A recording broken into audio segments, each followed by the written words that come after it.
Hang on. I have to do all of that again. Hi, Oh, friend. Good evening and welcome. OBS is my enemy. oh no. That's the biggest enemy of the evening. I always forget to hit desktop audio go because I don't want to hear myself during credit rolls breathing heavily. Anyway, hopefully now you can hear us as I repeat that whole paragraph wherein I said, "Good evening and welcome to Plundering for Charity, a Pirate Borg One-shot presented by Pick Your Poison Productions." That's a part of TTRPGtok strive to raise money for Doctors Without Borders. Thank God I had this written down. All month long, TTRPG TikTokers have been offering rewards and running game and content streams to raise money for this incredible cause. Last year, we collectively raised over $26,000 for MSF, and we have already blown well past that, hitting almost 40K, and we very much hope that you all tonight will consider helping us push it over the mark. And when I realized that oh, hey, filthy casuals, I don't know what that means, but hi. Speaking of filthy people, I did give credit while we were muted to Jordan Brown, and I will do so again, as the bulk of that fundraising so far has been done by him. But tonight we shall do our plunder the depths and raise a little bit more until to find which we will be sharing and dropping those links in here as soon as I remember what the Nightbot chat commands were. Um, I think it was just impact. Because you will be able to impact our game tonight as we play Pirate Borg. But I'll get into the particulars of that and how you can interact with this stream in a little bit. For now, I would like to stop talking and introduce you to our players.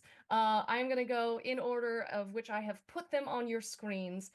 So players, if you'll just do us a favor, introduce yourself, and a little bit of what you do and how you are involved in the tabletop world. Starting with Jordan. How dare you put me first? Hi, everybody. I am Jordan Lambert, aka at Lambertra. I am the Dungeon Master of Blackness and Dragons and All Black D&D stream, and we're rad. We've been on hiatus for a while, but we will be coming back in 2025. And I DM a lot of other weird games and play in a lot of weird games, and I just like rolling dice with my friends. Heck yeah. I did put everybody alphabetical, so that is how you ended up first, because it's Hey Jordan. Hailie, would you please introduce yourself? Hi, I'm Hailie Rose. I do a lot of tabletop stuff. I do a lot of fantasy stuff.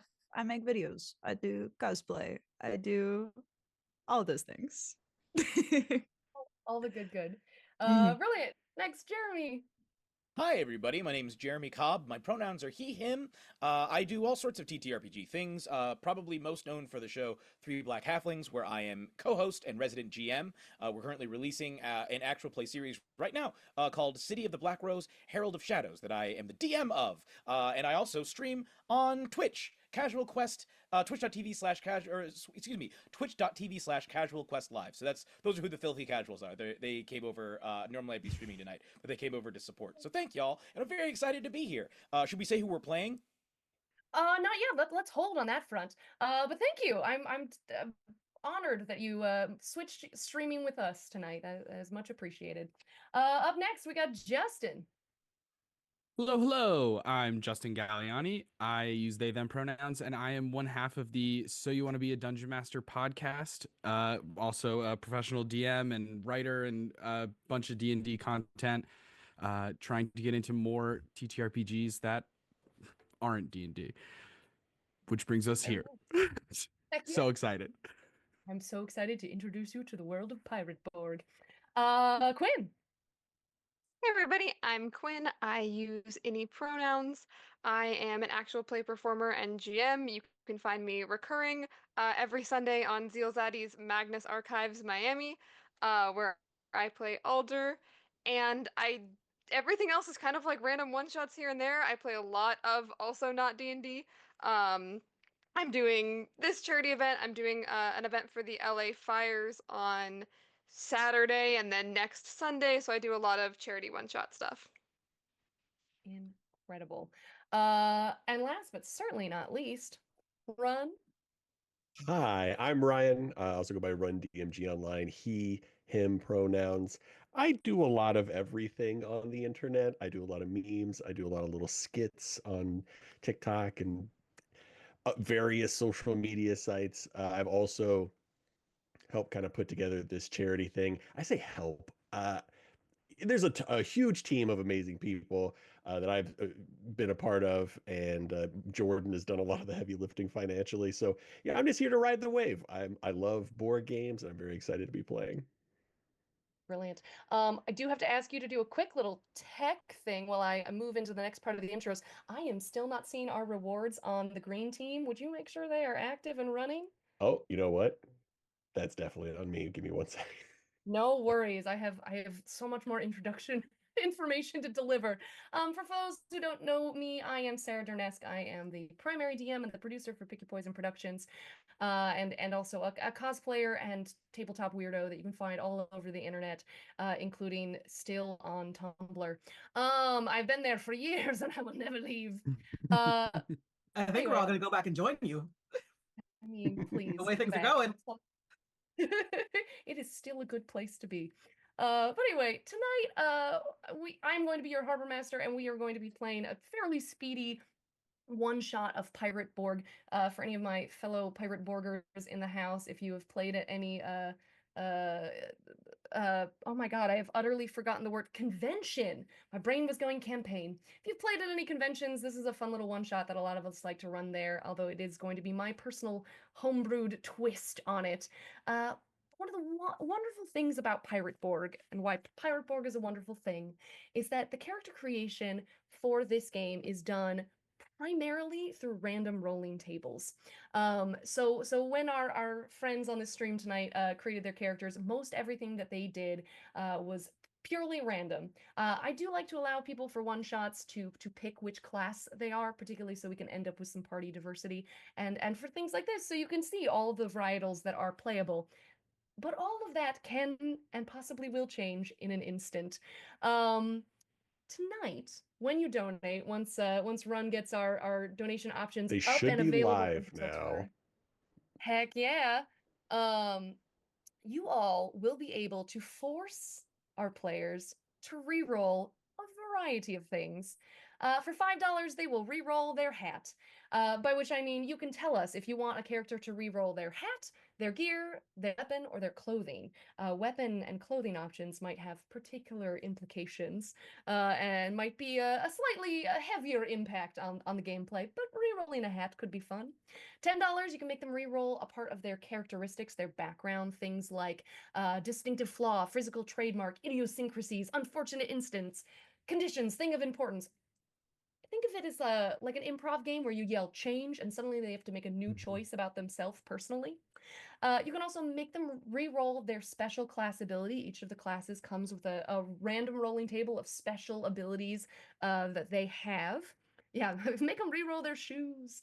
I mean, you could, depending on what you make them re-roll, they could end up losing a leg or an arm if you so choose. You can also, for $20, roll for encounter. I have a variety of encounter tables that will be available throughout the adventure. Wherever they are, I have a table to roll. So if you donate, that is what we shall do. For $25, you can make them fully re-roll their class. So the brute could become a swashbuckler or a zealot or a sorcerer. And at $30, one of the interesting mechanics of Pirate Borg is a little thing called Ash.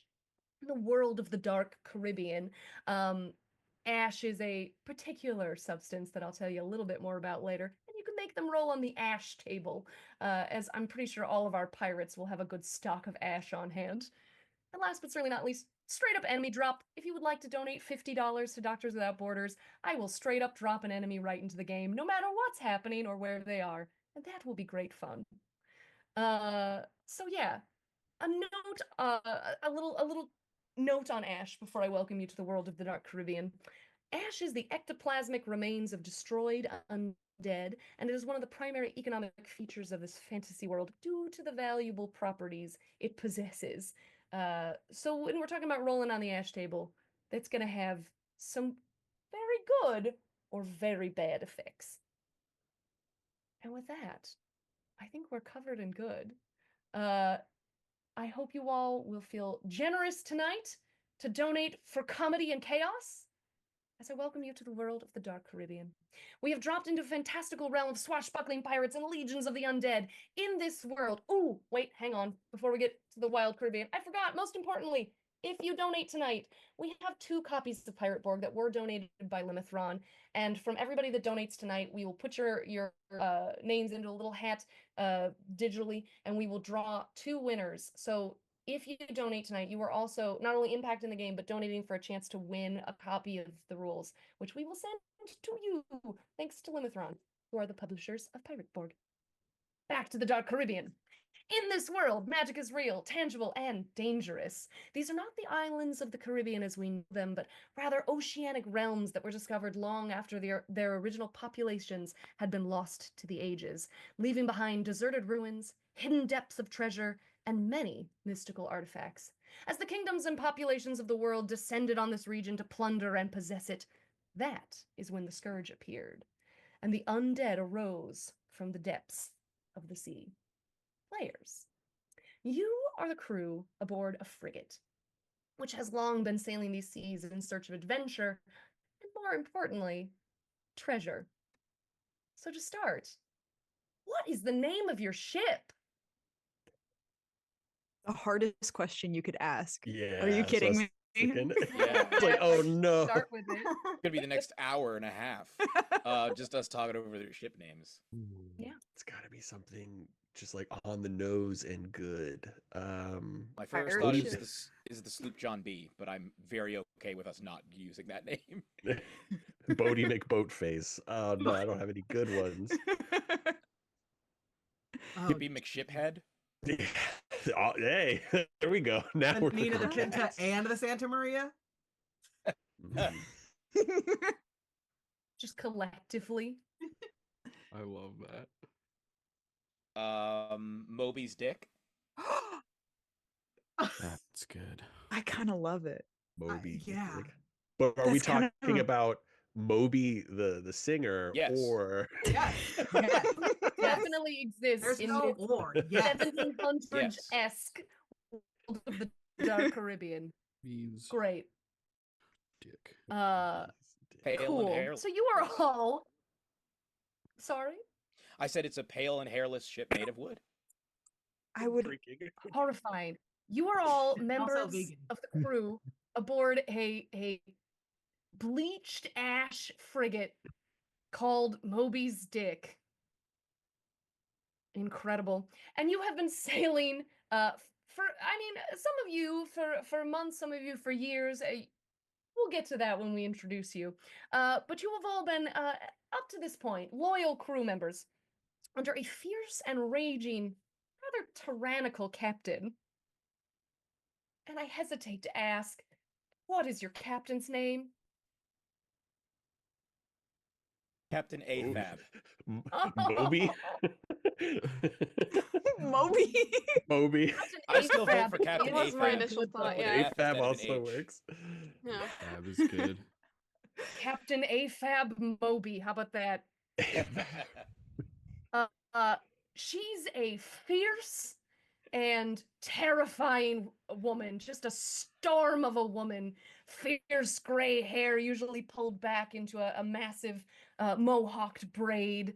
Dark eyes that are always piercing and a cruel, quiet smile. And Captain AFAB has been leading you on a particular voyage for the last 3 weeks, following a map that she has been closely and secretly guarding. Though she has always ruled this ship with an iron fist, this is a new level of secrecy, even for her. And all you all have been told is to keep an eye out for a peninsula with 3 rock columns that lean to the west. Now, tonight is a heinously stormy night. Dark clouds cover the sky, rain slicks the dick, as it were, and lightning strikes in the distance. So now I must ask, where, my friends, are you all aboard this ship? And we'll take this popcorn style, so whoever feels first compelled, let us know where you are at. I Oh, so we're think. just going. Oh. Yeah, sorry, go ahead. Oh, no, no, no. You, Hey. you, you got something. I think my character, almost Titanic style, is kind of out on the bow of the ship, arms wide open, just rocking with the waves. Not a Incredible. big talker, probably hasn't been talking to anybody on the ship, been very strange the entire time, but is a love for the sea, maybe talks to the sea quite a bit. Great. And could you please physically describe yourself and name your character?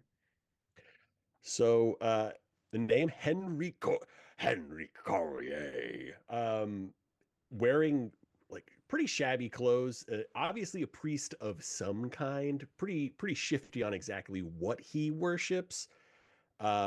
Instead of like a religious symbol, this is a very nice watch around his neck. That he seems to be whispering to occasionally. Tall, but like kind of amorphous in his like. You can't tell if he's a big, heavy-set guy or really skinny. Like these clothes just kind of cover up everything. He's got a big, gnarly gash like right through the side of his face. It looks like somebody took like a sword to a face at some point. But looks like he's been on the sea forever. Spectacular. So as was it Henry or Henrique? Henrik. Henrique. As Henrique embraces the waves on the bow, is anybody else on deck and perhaps nearby? I think that my character's probably also on the deck outside in the storm. Um, And what is your character doing? Please describe and introduce yourself. yeah, I think my character is probably uh, maybe just like pacing back and forth on the deck, probably enjoying the storm, and enjoying the rain and the cold and the weather. Um, my character, looks like I think is walking on like four legs and not two. He's not technically a crocodile. He is not a full crocodile, but I had the hat. Um, and how often do you get to wear a crocodile hat? So he is a like crocodile person hybrid kind of looking thing. Never explains like if you try and ask, there is no explanation as to if he was born like this, if he was cursed by something. He's just a crocodile, and that's what he'll tell you. Just that's just who he is. Um, and so like yeah, like kind of human, but like he also acts very much like a crocodile. He's really embraced the crocodile lifestyle. Um, and is also wearing a hat for some reason. I have to actually remember what hat I rolled for. I feel like we should say that. Yes, that is important because you could re-roll your So we hat. could re-roll it. Um, yes. Um, is wearing, I feel like it's better to like describe it. Like kind of it's like one of those like top hats, but like this corner is like turned up on one side. Um, so that's what he's wearing is my character's hat. Um, and I am playing Brock the Croc, and he's just sort of pacing back and forth. Full name is uh it's Broderick, but it is shortened to Brock. Incredible. And what is Brock doing? Is he working up on the deck or is he just keeping watch? I think just keeping watch. Great. Up in the crow's nest or just generally from the deck? No, just on the deck. Just I don't think that he's very good with heights as a crocodile. Fair enough. Anyone else? Is top deck right now? Yes, Uh, Jeremy. I am. I think I am curled up as much as I can be inside of the crow's nest, because I like to be wet, and that's where the most water collects. It's like a little bowl, and I like to just sit in there and just sort of soak. Um, You like to my soak on Moby's dick? yes, He's so Mm. Mormon of you. it's Yeah. one of my favorite things So about Mormon. Moby's dick. It's always wet. Oh. I'm up there and I say I think I'm just sort of lounging and murmuring things to my armor. My armor is sort of a woven sackcloth that is lined with hundreds, if not thousands, of teeth. Teeth from all manner of creature, animals, humans, the whole gamut. And I'm murmuring sweet nothings to them as I bask in this water. I am dark skinned, made even darker by the black and blue blotches all over my skin. As I murmur to my teeth, my heavily bleeding gums are also mixing with the water that I'm in. I should mention one of my, unfortunately, my what is it? My physical cadence is that I have a nigh uncurable case of scurvy with permanently bleeding gums. So I am just bleeding into that water and murmuring. I'll give you, should we say kind of any backstory stuff or just sort of finish describing ourselves? If it feels pertinent and shareable, or you can save it. Okay, then I'll save it for right now. But instead, as I sit here wearing no hat whatsoever, I am hatless. I whispering to my friends that I wear, carry with me everywhere. I also have a bandolier that is also filled with teeth. And I say, I think the only thing left to say is my name. And my name is Wolfgang Drake. No relation. Incredible. I think I'd seen Jordan. Are you Yes. also aboard the Yes, top I deck? am up on the top deck, not at the bow, on the other end, by myself, because I like to be alone. And You're on the aft. yes, I'm on the aft. My name is Clancy McGowan, and I am a very average looking buccaneer. I've got regular buccaneer clothes, no hat to be seen. I do have a very nice old bottle of wine strapped to my belt alongside my gun. And I am just staring up at the moonlight through my hand, which happens to be very visibly skeleton. Ooh, skeletal hand Clancy. Yes. Incredible. Can I ask, are Clancy's pronouns different from yours? No, she, her. Great. Fantastic. Well then, is that all of our above deck crew? Or everybody else down below? Hailie, Justin, one of you want to tell us where you're at in this moment as the ship rocks in the stormy waves? I'll do it. I'll go first. Go for it. My name is Gwen. I am not supposed to be on the ship, really, and that's fine. My thought is maybe later they'll need more hands on deck, and then they'll just be thankful that I'm here. I am a rapscallion. I when I went to roll, if I'm being meta about it, I'm a deserter, a cheater, and I wronged a pirate lord. So I am not a good person. The dice said I'm not a good person. And I also rolled that I'm crazy hot. So those are my traits. Crazy bad stowaway. Yes. But generally up to no good. I don't like to do work, and I don't like it when people are mad at me for not doing work. So I'll chill out here while the storm passes, and hopefully everything goes well. Incredible. So when you said nobody knows you're here, have you been hiding for 3 weeks? 3 weeks. Ooh. If anybody wants to know I'm here, they're free to know that I'm here. But I've been trying to hide out in the more shipment deck and eating what I can find in the boxes. Maybe we'll visit that point here in just a second once we find out. What was your name? Gwen Gwen. Cloven. Incredible. Oh, I do have a hat. That is important. It is a cavalier. Incredible. You have a fabulous hat, and yet you have maybe not been seen yet. So let's finish out our crew. Justin, please describe and locate yourself on this ship. So I'll be playing Quint Kazmark. Quint is wearing rags, despite my beanie is hatless also. So many And hatless people.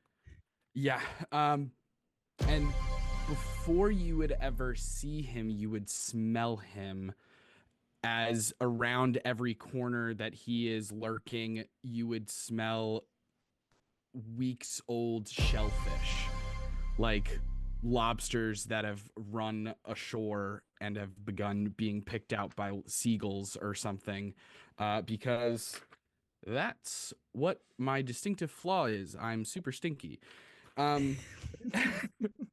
I am also a cheater, so I imagine that I might be playing cards or some type of gambling game with other crew members below deck who are also procrastinating and not helping above deck. And I have a mirror and I'm trying to cheat at this card game so that I can make a little bit of extra scratch, maybe, before we get to port or wherever we need to go or anything like that.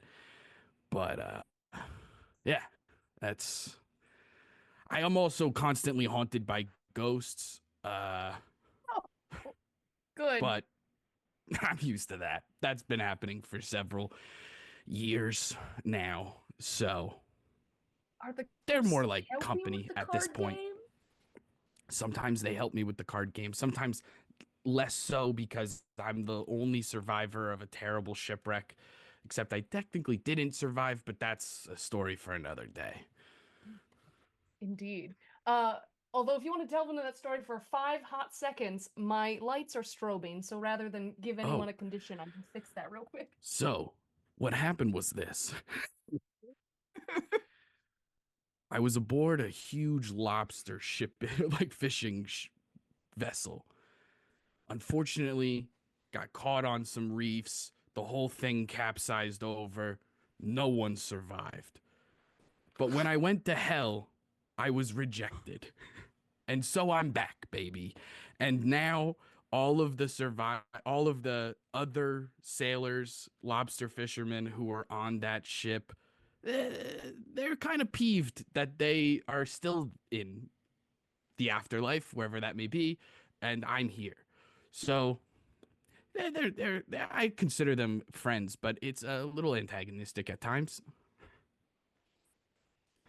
Well, as you sit below deck playing cards, does anyone/everyone want to see if you have spotted Gwen's presence on the ship in the previous 3 weeks? Your ability for this is going to be presence, which is the Pirate Borg response to perception. All right. Also, we got a roll for hat. It's anonymous, Marvelous. and it did not list a person that it was aimed at. So, Ooh, I think that's dealer's choice then of our I think I'm gonna go for one of our hatless friends. Although if it was you and you want to confess, feel free to shout that out.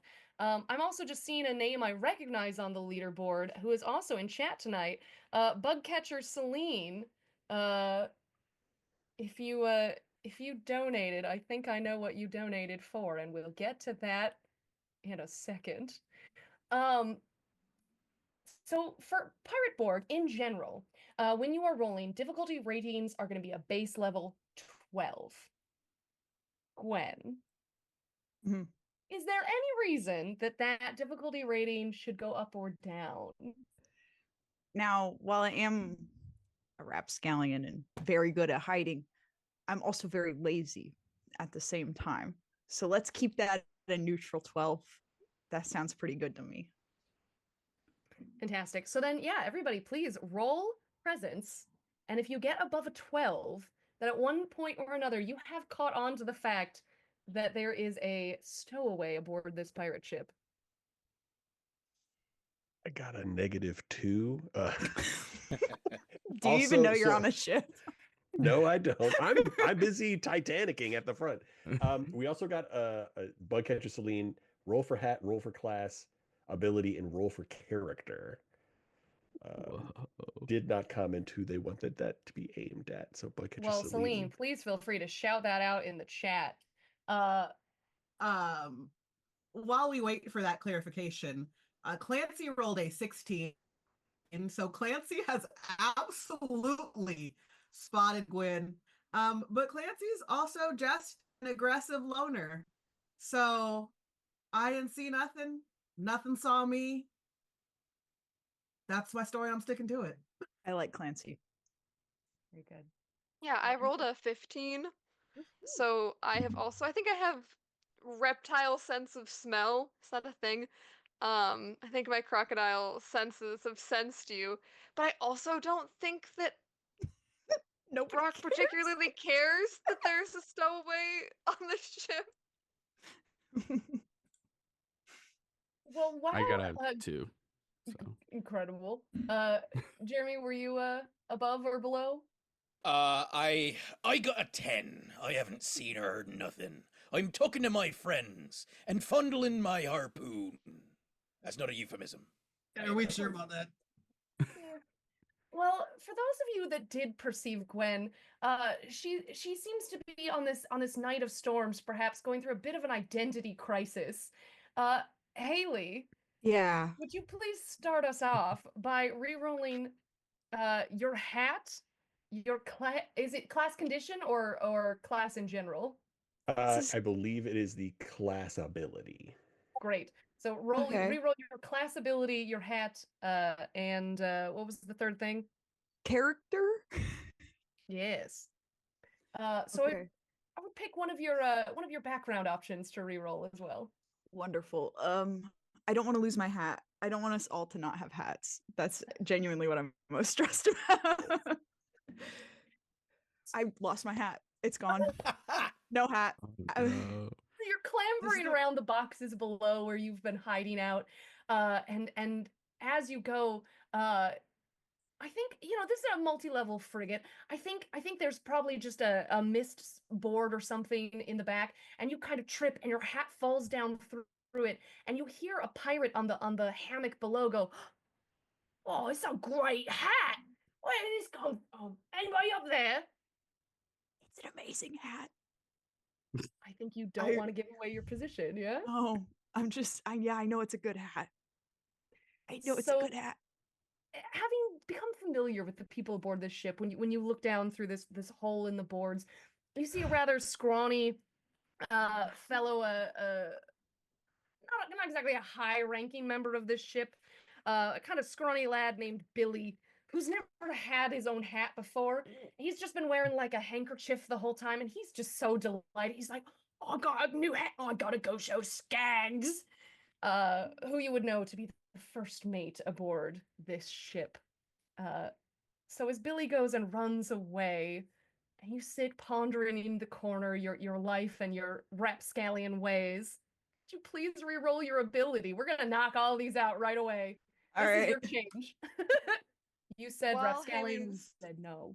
re-rolling, I do have to ask, does that mean that the only one wearing a hat right now is the crocodile? Because that's hilarious to me. Amazing.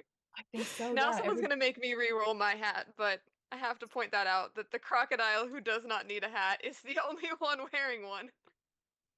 I mean, we do have that floating re-roll hat option. I think I'm gonna roll a dice to see who has to do that one. But Hailie, in the meantime, what do you want to share your new class ability? What you lost? Yeah, so I was a burglar, meaning I can pick locks, making me better at my favorite thing, which is stealing. Now I'm a skylarker, and if I am making an attack, or I think it's defending, nope, just attacking. If I'm swinging or jumping or doing something cool as hell on the ship, I get bonuses, Fabulous. which is And wonderful. then, which of your background characteristics have you chosen to reroll? Otherwise, I'll choose for you. I almost want to do my unfortunate incident because I am haunted by the fact that there is a pirate lord after me. And honestly, I would really love to not have a pirate lord after me. So Go I'm for gonna it. I have to find that chart though. Or do you have it? I can tell you the number. Yeah. You said it's unfortunate incidents? Yeah, 59. Just roll me a d20 and I will tell you what happens. Oh, great. 5? Ooh. Is it Well, worse? It's not much better. So it's not that a pirate lord exactly is after you. It's just that you stole his ship and the owner wants your money, your head, or will settle for both. That's worse. So I That's think it just a more happens- detailed description of the horrible things that will happen to me. It's just worse. It's just a worse version of what was already going on with you. Awesome. Incredible. Best day ever, guys. So with that, we have our crew. For those of you who are not stowaways aboard, I would love to know, just very quickly, from hearing the introductions of your fellow players, do any of you think that you have particular relationships to one another?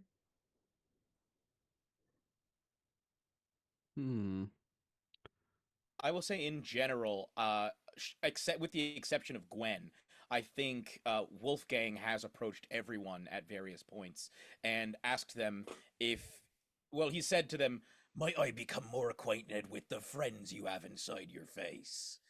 And gestured with his very large bone harpoon towards their mouths. Bad, awful. I'm assuming this has instilled your fellow crewmates with some fear.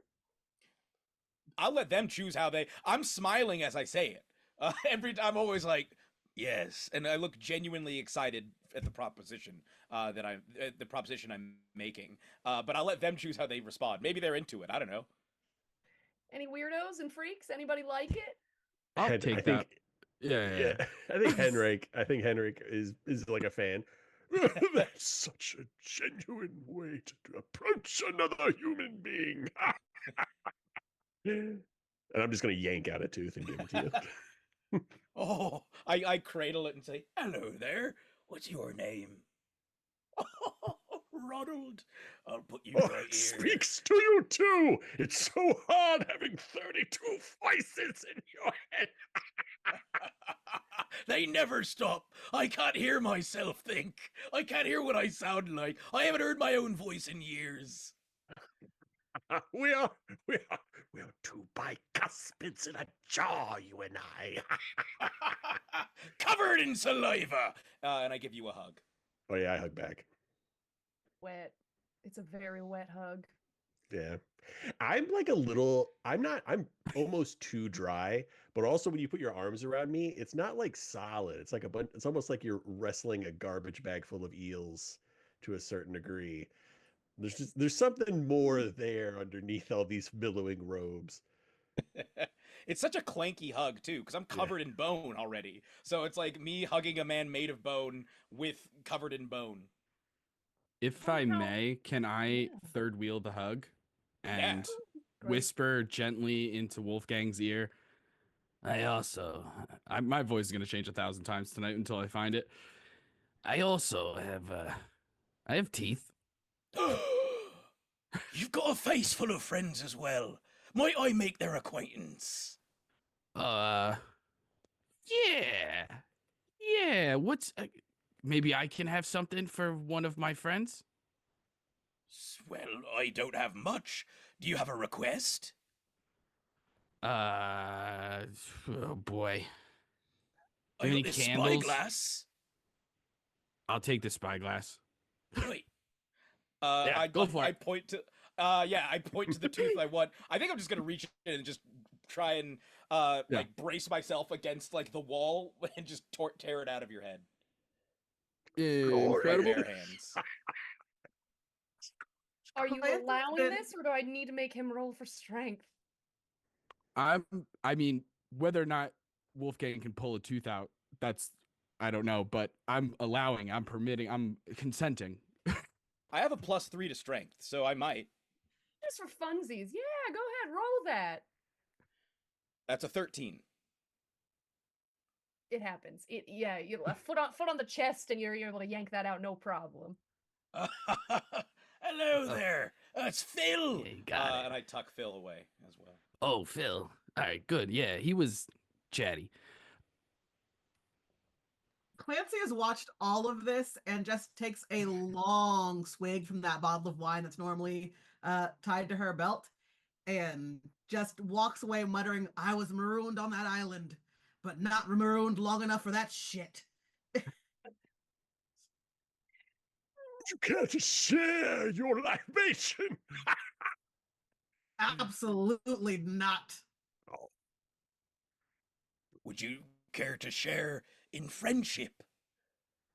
If you don't have any friends, I have plenty. I can lend you one. Friends are overrated.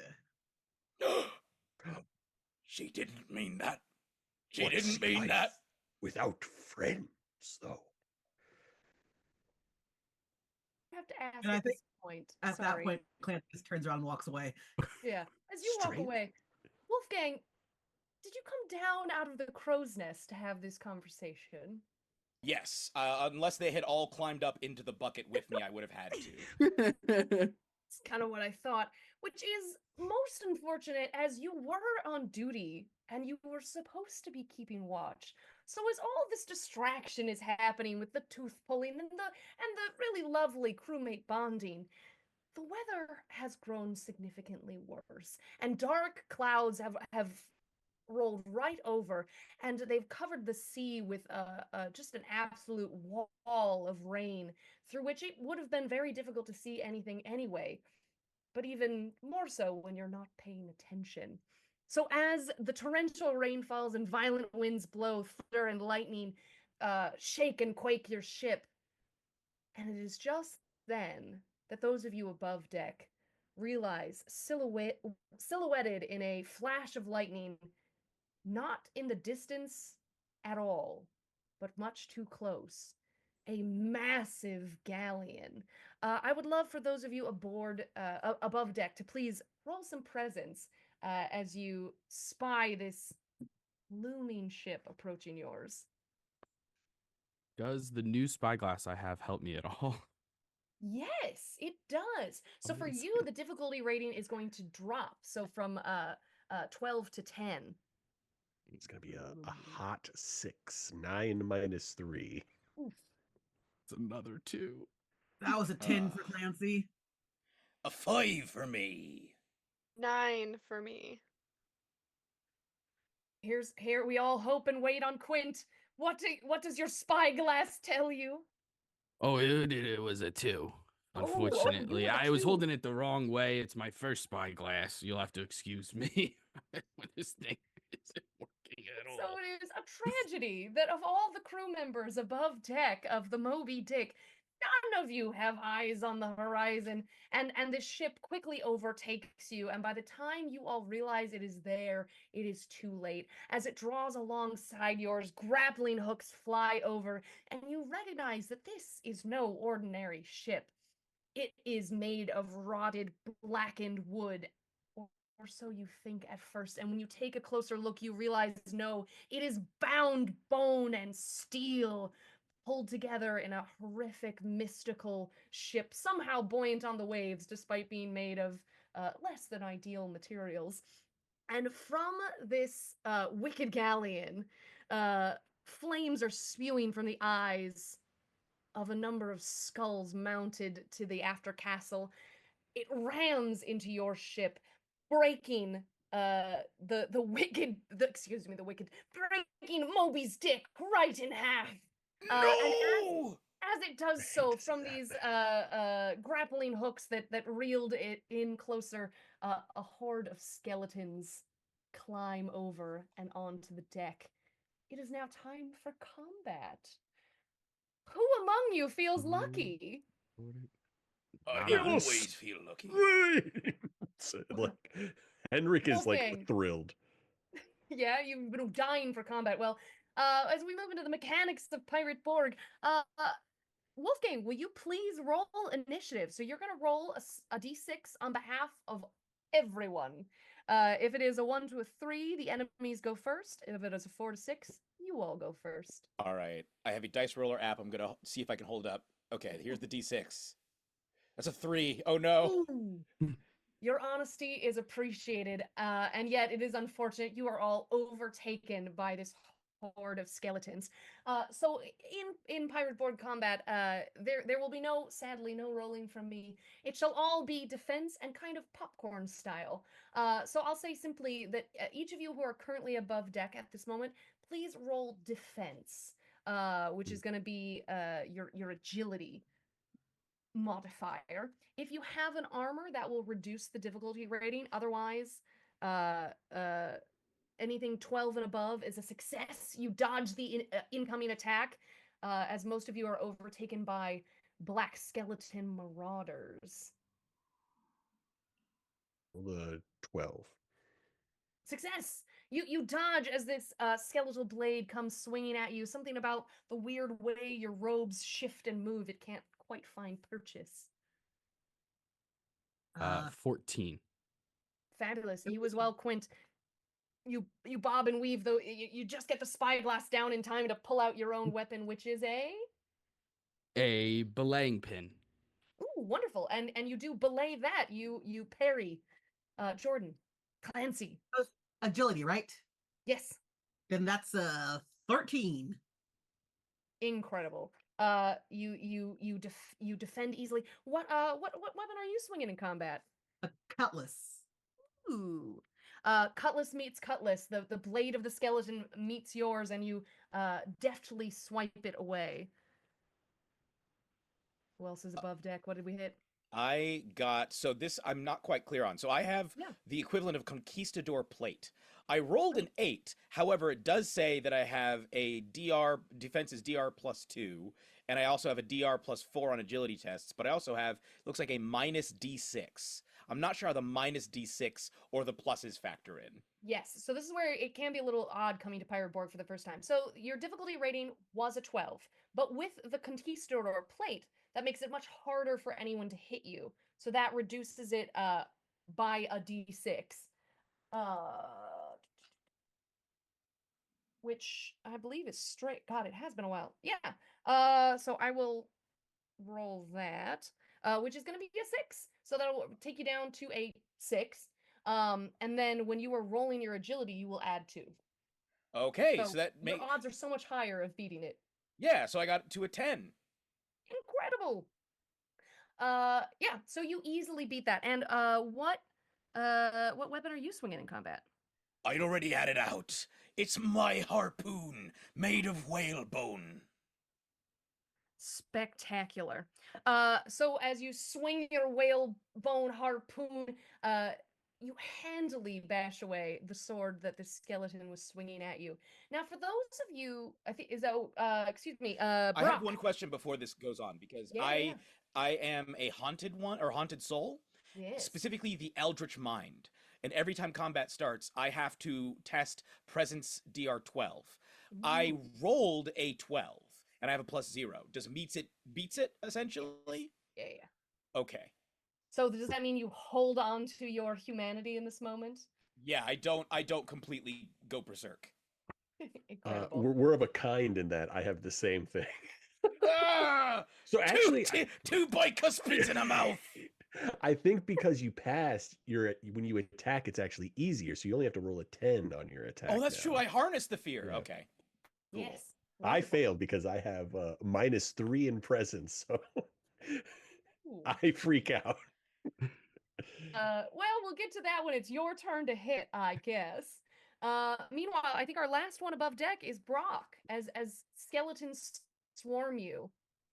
Yes, and I got a 14. Wonderful. So you also defend easily, and Brock, what is your weapon? See, I do have a gun, but I think what Brock prefers to use, the thing that I had rolled for my class, is that the crocodile has explosives. Okay.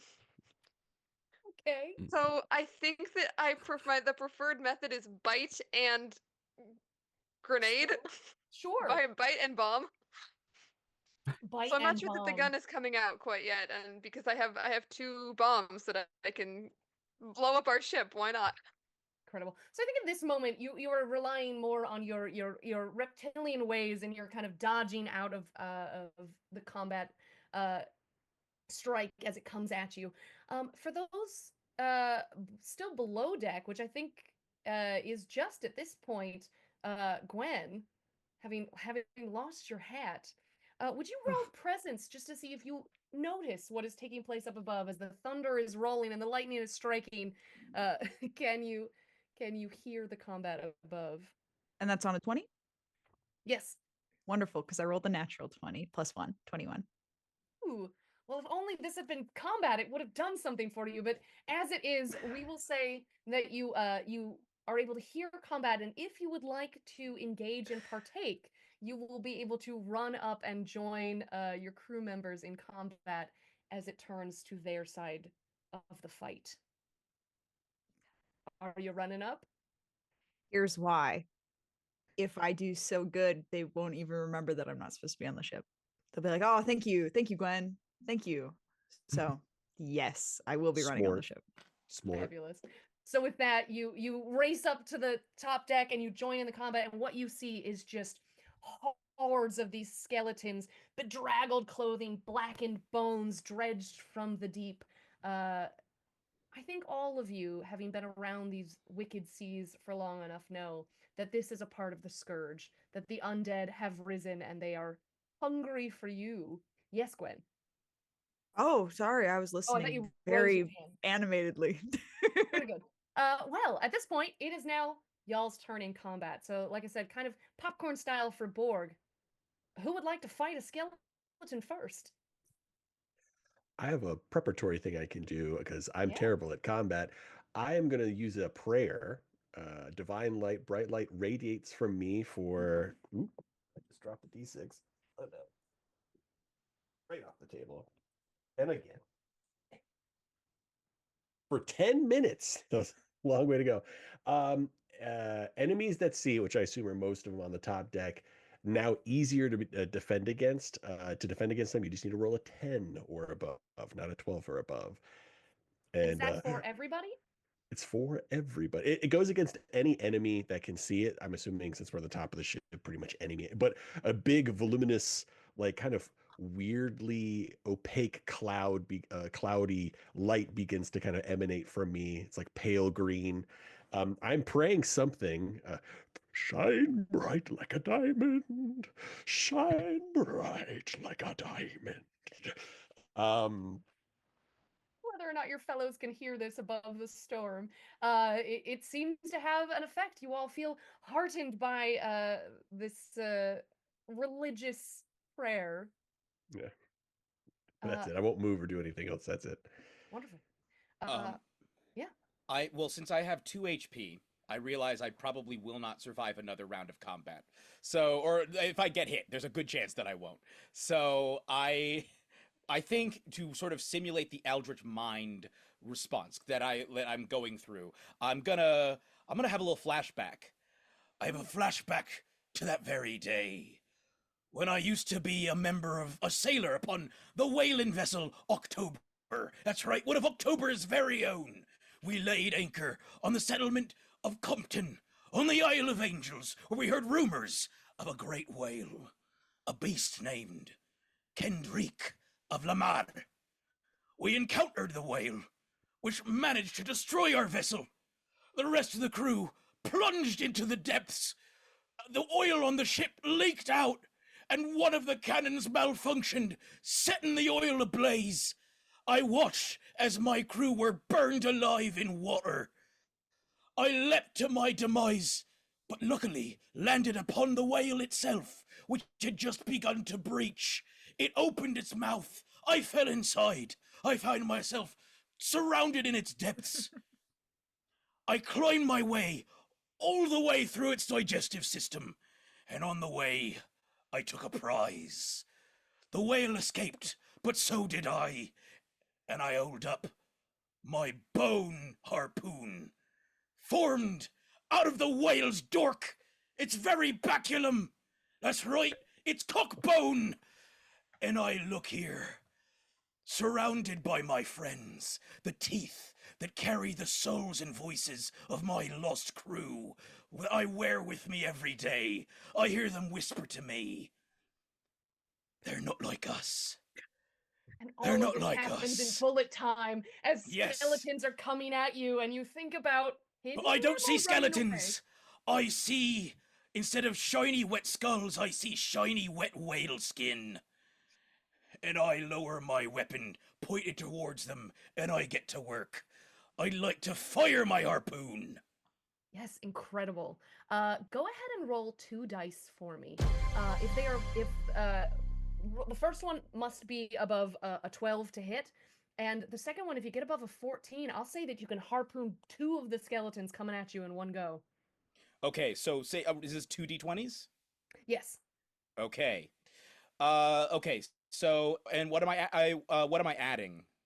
Your harpoon. For harpoon, should- I have to roll. I do have to roll a, I believe, a d10 agility in order to actually use it. Gotcha. Let me double check. Which I do hit. I hit. Great. I got an Marvelous. 11 on the agility. My other two Fabulous. rolls are naturally a 17 and a 19, not modified. Incredible.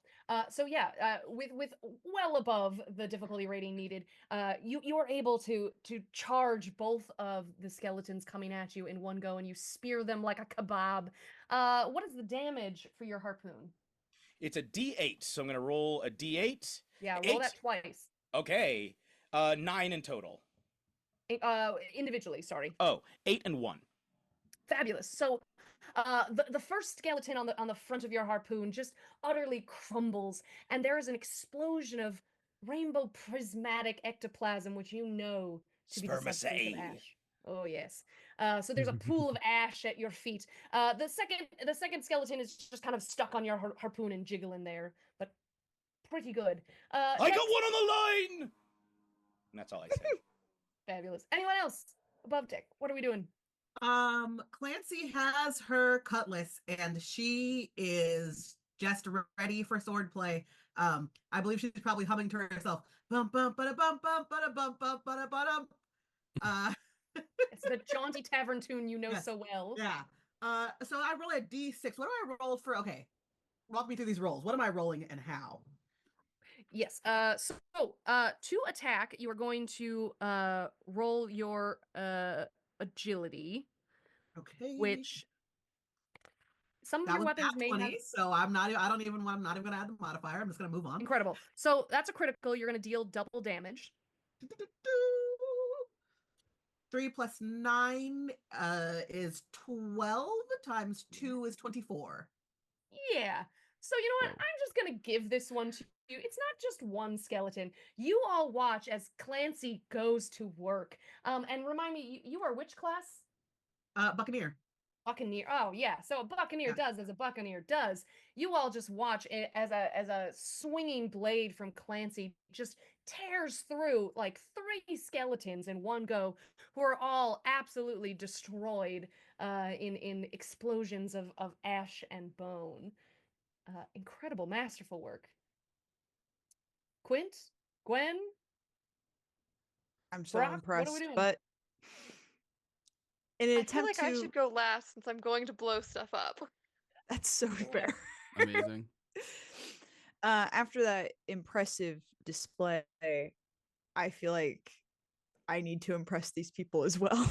And I'm not sure if I can do it, but I'm gonna try. With my new ability, Skylarker, I am going to hopefully grab one of the ropes that I imagine are swinging around on this wet, dark, stormy pirate ship. I'm gonna grab one and use it to slide across the deck and use my cat of nine tails and hopefully grab one of the skeleton's spines and just knock him in half. We'll see. But Yeah, no. Yeah, roll some agility on that. it says if it's a agility 10. Mhm. And if I succeed on that one. Okay, cool. Yeah. It's a 1 plus Oh. 4, which is a Okay, 5. here's an option. One of the fun mechanics of Pirate Borg is a little thing called Devil's Luck. How much Devil's Luck do you have? Great. Two. If you would like, if you'd like to spend one of your Devil's Luck, you can re-roll any dice roll. Which I'm might gonna be re-roll good. this one. This one's really important. I gotta impress everybody. So in the moment you're able to almost reset your fate. It's a little trait all pirates have. Of course. That's a 19. So So the other one yeah, didn't even happen. you execute this flawlessly, just swinging across on the rope and slashing through skeletons as you go. Oh yeah. Everyone else aboard, just for fun, roll some presence, and if you hit a 10 or above, you see this incredible maneuver from Gwen. Oh yeah. I got an 18. That's a 4, hot 4 on that. That's a 7. Guys, Three. please. I need you to Oh. roll high. I got an Oh, 18, so I saw it. Clancy. I saw it also. I need I saw it Busy also. somebody to praying see. over here. Well, In most of fact- the crew are oblivious. At least Quentin and Wolfgang take observance of this crew member that you don't think you've ever seen before. But my God, are they talented? Can Thank I ask a you. question? Yeah. Can I ask a question about, is Gwen smiling as they do this? The most pizzazz. Yes, a big smile. I'm giving like a little wink, a little jazz hands. A face full of new friends. I'm having the best Incredible. time helping you guys kill these skeletons. That's all I'm doing. Ryan, 100%. My weak, frail body. I see somebody who's capable and physical. I immediately am. There's a flash moment of like, who is that? But I immediately forget about that as I am going to cast a spell. I'm going to cast a protection spell on Gwen.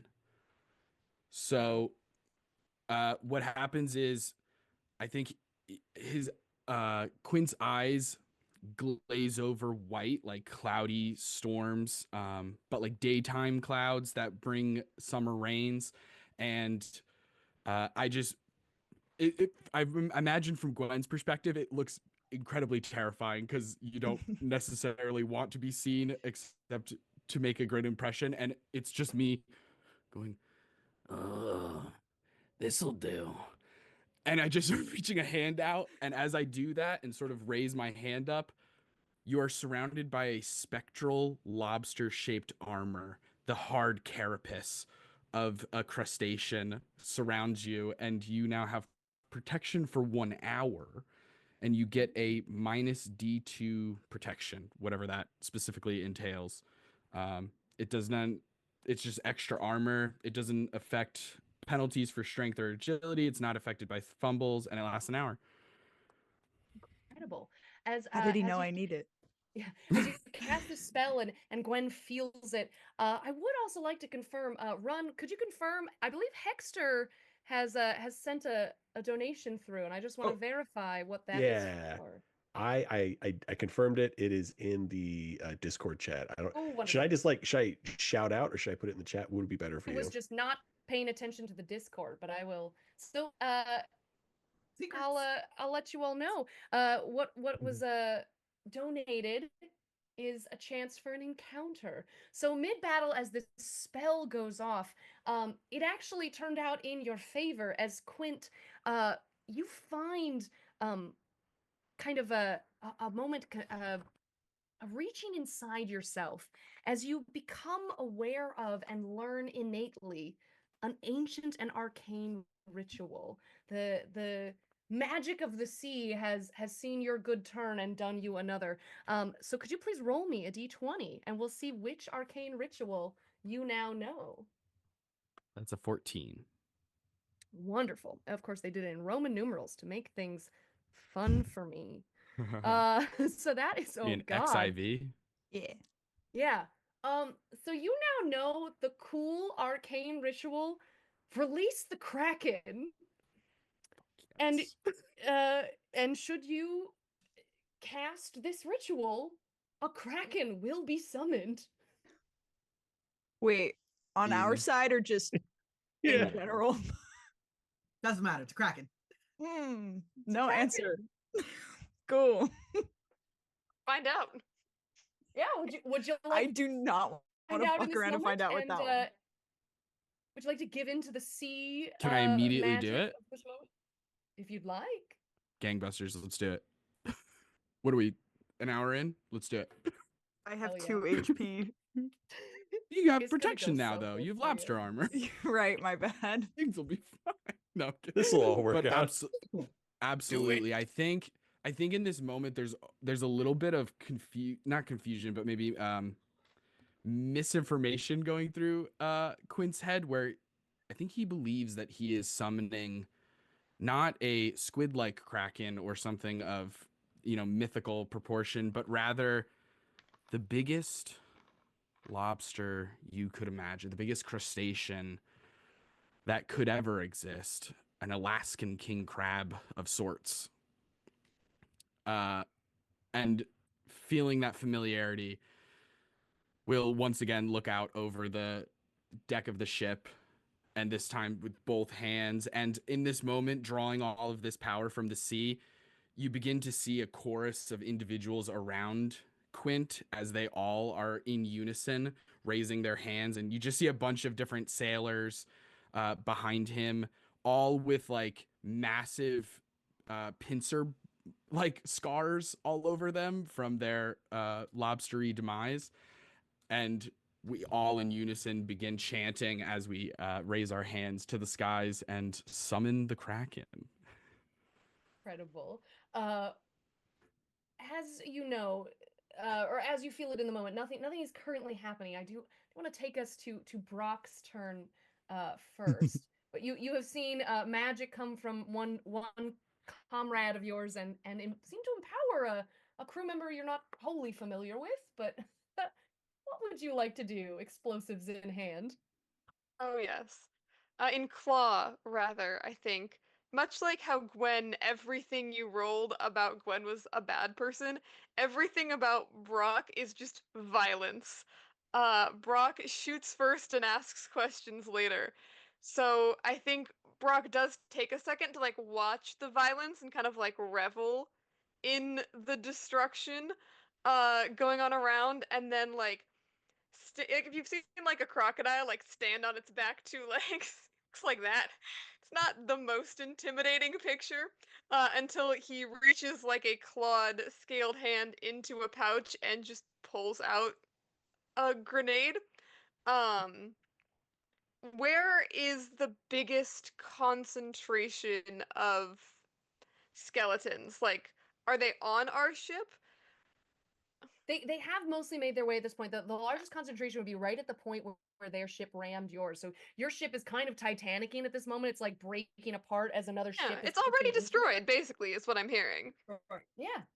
Yeah. And at the front of this climbing horde of skeletons, there does appear to be a particularly heinous, large, and bulky ogreous skeleton at the front of the pack. Okay, that's definitely where I'm aiming then. Right to the front of the pack, right to whichever one of them looks the most aggressive. Just looking at this, I'm going to use, I have a couple. We're an hour in. I'll use the most intense one, which is an iron grenade, um, which is 3d6, but it has to hit first, and my DR is reduced by 2 for throwing bombs. Great. So yeah, so you're I gonna throw will- agility, and your Yes. difficulty rating is a 10. I will aim that directly. Ooh, nat 20. Spectacular. So go ahead, roll double damage just so we get a flavor of what that looks like coming from a grenade. Yes, so double damage, does it double the amount of d6s? Right, let's see. You can either roll and double it, or double the amount of dice you want to throw, whichever. I don't mind either way. Whichever Ooh, way I math's do. easier. I'm rolling physical dice right now. Let me see how quickly I can gather 6d6 from near me, because throwing that many dice is just a lot of fun. Yeah. It's always the best to just throw the physical dice. Get out You of want the to hear that clatter, throw them Exactly. bones, as it were. Exactly. Okay. There's 4d6. Oh, and here, you know what? I'm gonna drop into the Twitch. We have a gift for this. Uh, wait, I think. Oh God, I hope so. Oh, maybe I hadn't put it in yet. We will have one eventually that will say math is the best part of D&D. It might not be. That's part of D&D. Might not be there yet. I was working to add new things. Well, we've got let the bodies hit the floor, which I think is almost as good. Very good. I don't know if you can hear or make the dice clack louder. Okay. 6d6. Yes, one. Yes. Yes, I can do math. I can do the math to count the amount of d6 that I have in my hands. That's the first step, everybody. Okay. While you do that, everybody else becomes maybe peripherally aware that the waves seem to be growing higher and the boats seem almost terrifyingly interlocked as they roll upon these waves. Rough weather we're having. I wonder if this is linked to something terrifying in our near future. Is the beast? Has it returned? It's returned to finish the job! Okay, that is 14 damage from those d6. And that was your doubled. Yes, yeah. Wonderful. So with a 14, you pretty spectacularly blow apart this skeleton that was at the front of the pack. And you're doing, damage, a couple of points here or there to all the skeletons behind him. The bigger problem is, though, that they were also carrying explosions or explosive items, as they were intending to fully blow apart and utterly destroy your ship. So what happens is a rather terrifying ripple effect as your ship becomes blown apart. Wood is flying and cannons are falling into the ocean. You hear your fellow crewmates screaming, and as all of this noise and terror is rising, something else is, of course, rising from the deep. And it is, Quint, just as you envisioned, just the most massive and glorious claws rising from the depths, massive pincers, twice the size of the wicked galleon beside you, and they are reaching out both for the skeletal ship and, sadly, for yours. And so as it like a child with his toys tears the two ships apart, those of you above and below deck, your fellow crew members, some of you watch as Skaggs, the old first mate, goes screaming into the depths, and poor Billy, who just got his new fresh hat, is just torn apart by a part of the claw. Can I get my hat? Oh, Billy. If he's not using it. You can certainly try. If you That would is a like goal. in this moment to use, I'll say there's about to be bad things happening. If you instead want to use your action to try and get your hat, I'll let you. Oh my god, I'm actually really torn. I will. Somebody No. donate so we can get this hat. Yeah, Come we on, need more. I'm We need back. more hat Yeah. donations. No, you need the hat. Well, what if I get the hat and I die? I'm Then gonna I'll be spend wearing my a hat. action Roll getting for a teeth. new hat with your new character. Yeah, I'm collecting teeth on my turn. Wonderful point. I'm gonna go for the hat. Incredible. Go ahead and roll agility difficulty 14 as you are running amid the broken pieces of your ship that are flying, like that scene in Pirates where the EITC guys descending the stairs and just boards going. What's that face? What'd you get? It's 11, which is Okay. like kind of close to a 14 though. It's kind of close. Now here's the deal. You do get to reroll your devil's luck every day. So if you think you'll live to see tomorrow and you really want to try and get that hat, Come on. I'm rerolling it. It's lower. It's actually much significantly lower. It's a no. 2. you run over and you're reaching for the hat, and poor Billy, he thinks you're coming to try and help him. He doesn't even know you, and he's just like, oi, yeah. And then he's like utterly rent apart by this massive kraken crab. And the hat, you can feel the tips of the leather as it slides from your fingers No. and it's thrown Brutal. into the depths with Billy. They had a feather. Oh, it was so nice. It was such a nice hat. Meanwhile, Wolfgang, I heard you're gonna try to collect teeth. Yeah, there's skeletons. There's sure. so many teeth that have just been released. It's So like many you're new trying to friends that collect- must be saved from the depths. Yeah, try They and collect call teeth to in an me. earthquake. They call to me. Of Save us. course. Save Go us ahead, like you couldn't before. You can roll agility as well. This is gonna be a 16, trying to get teeth in the middle of your ship being pulled apart. Right. That's a 15. I'll allow you like 2 teeth out of the graciousness of my heart. Thank you. Now, sadly, I am going to need everybody to roll first agility of 12. As the ship is being blown apart, the skeletons almost fully give up on all of you because it is more critical that they try and save their own ship from this crabbin. You get it. Kraken. Crabkin. Crabkin. So go ahead, DR12s, and I just want to know if you survive. I am also using a digital dice roller, and I just can Ooh. everybody see that? Ooh. You can see it. Devil's luck is a pirate's friend. Oh yeah, I have that. Oh, that was better. That's 19. Yeah, we're gonna do the second one. We just got a $5 donation that says Hailie gets a hat. Yay! But I still have to roll. I couldn't roll no. You could roll no hat. No. Here's the thing, I'm Let's also deal about to with that die, after we see so if you, yeah, let's see if you survive or not, and then we'll deal with your hat. Wait, what are we adding to this? This is your Agility? Agility, right? agility. Okay.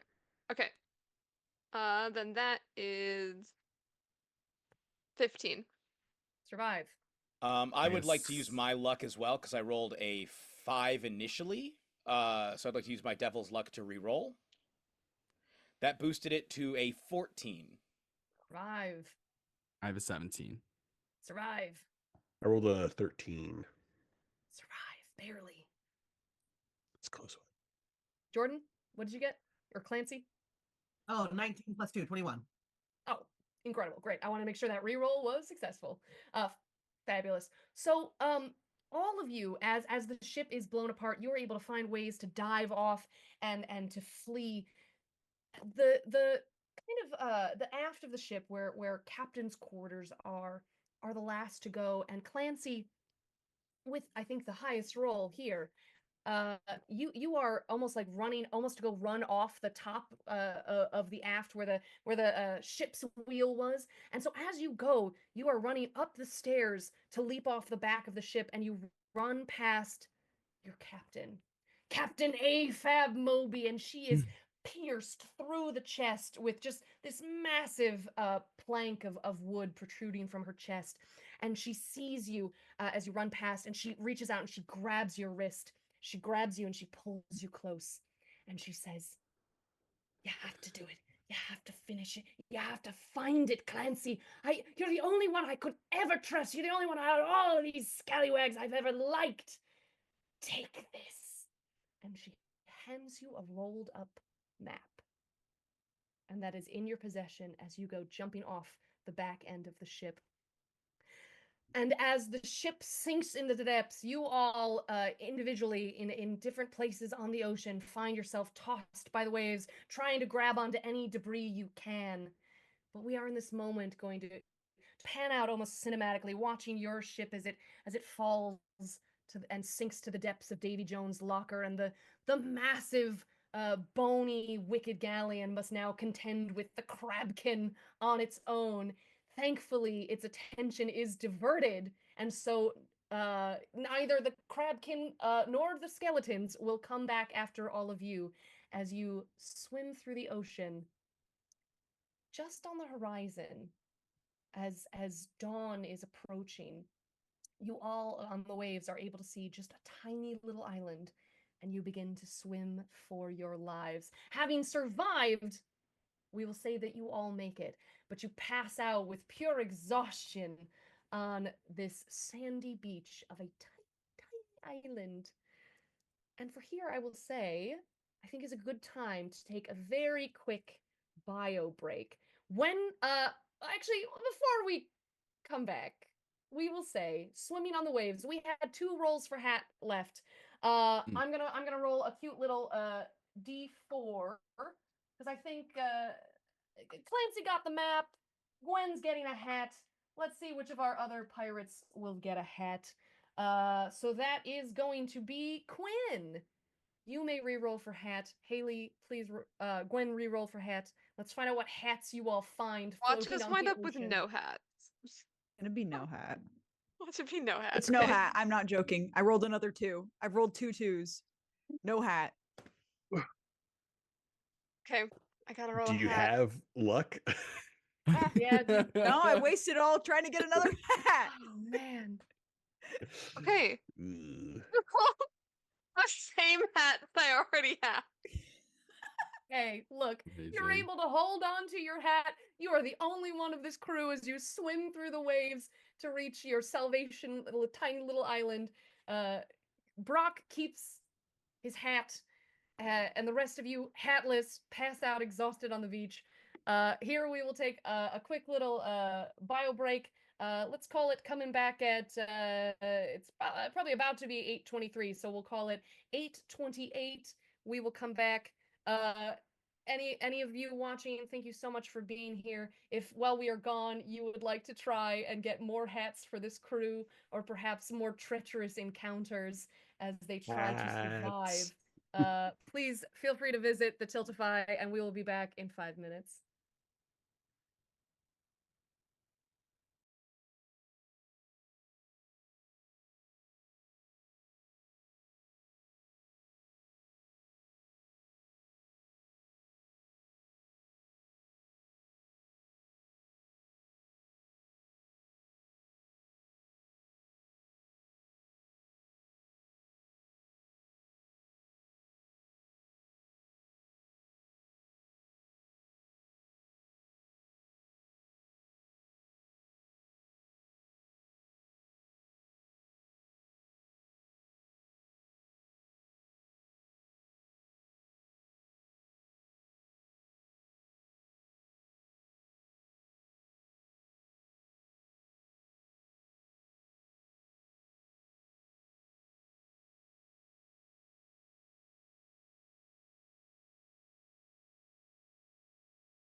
And we are back.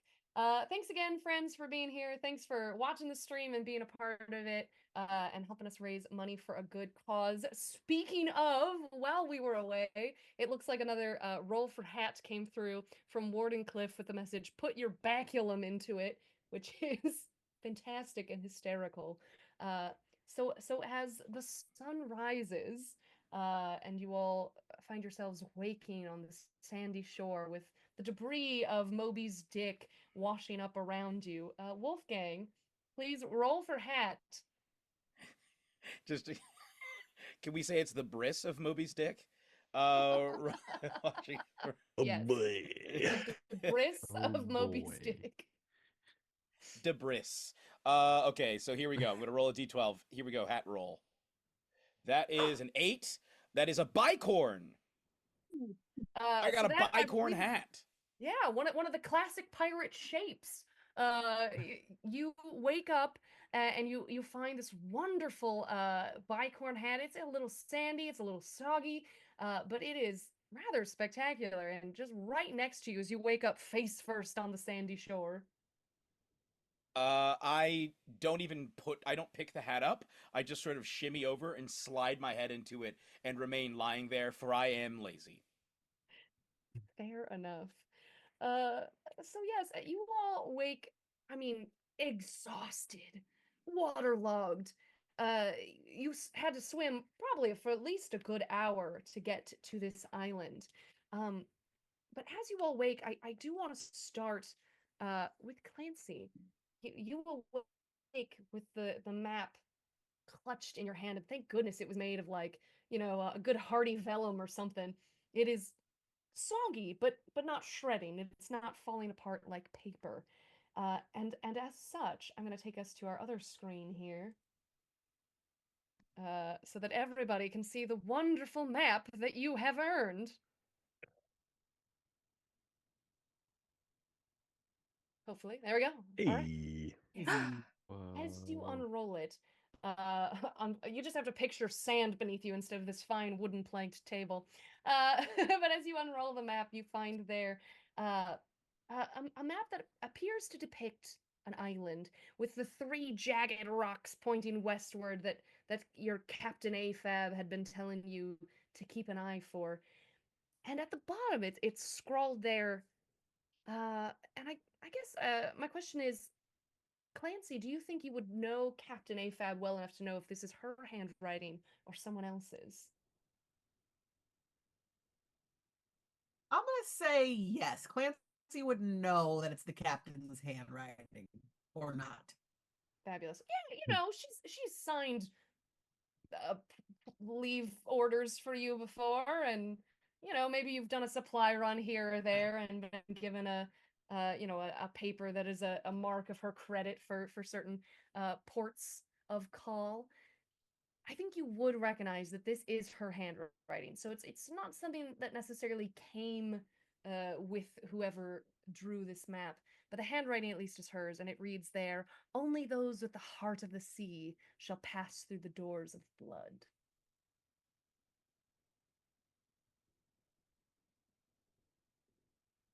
You have that in your possession I, as everyone awakes. I think Clancy takes a good look at the map and rolls it back up and notices the rest of the crew starting to wake up and says, "Hey, let's get to it then." And kind of holds the map up and says, "The whole crew that's been with us this whole time," and looks at Gwen very suspiciously. "The crew that's always been here. Captain gave her life for this. Let's get to it." What location must we carry on these shores? This I think one. what do you and I mean? just unroll Yeah, the where do we map, go? Oh, okay. show it to everybody. Yes. Where do we go? I'm sorry. where do we go? I think. I'm like, Go ahead. Nancy's just gonna let that question be open ended. Like, she got marooned on an island. She's not directionally capable. I just want to admit that to everyone. So she's just gonna be stoic and quiet.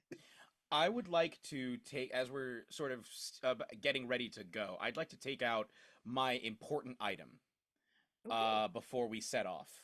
My thing of importance, which is buried among the teeth in my bandolier. I fish it out. It is a monkey's paw, extending a single finger, the middle one.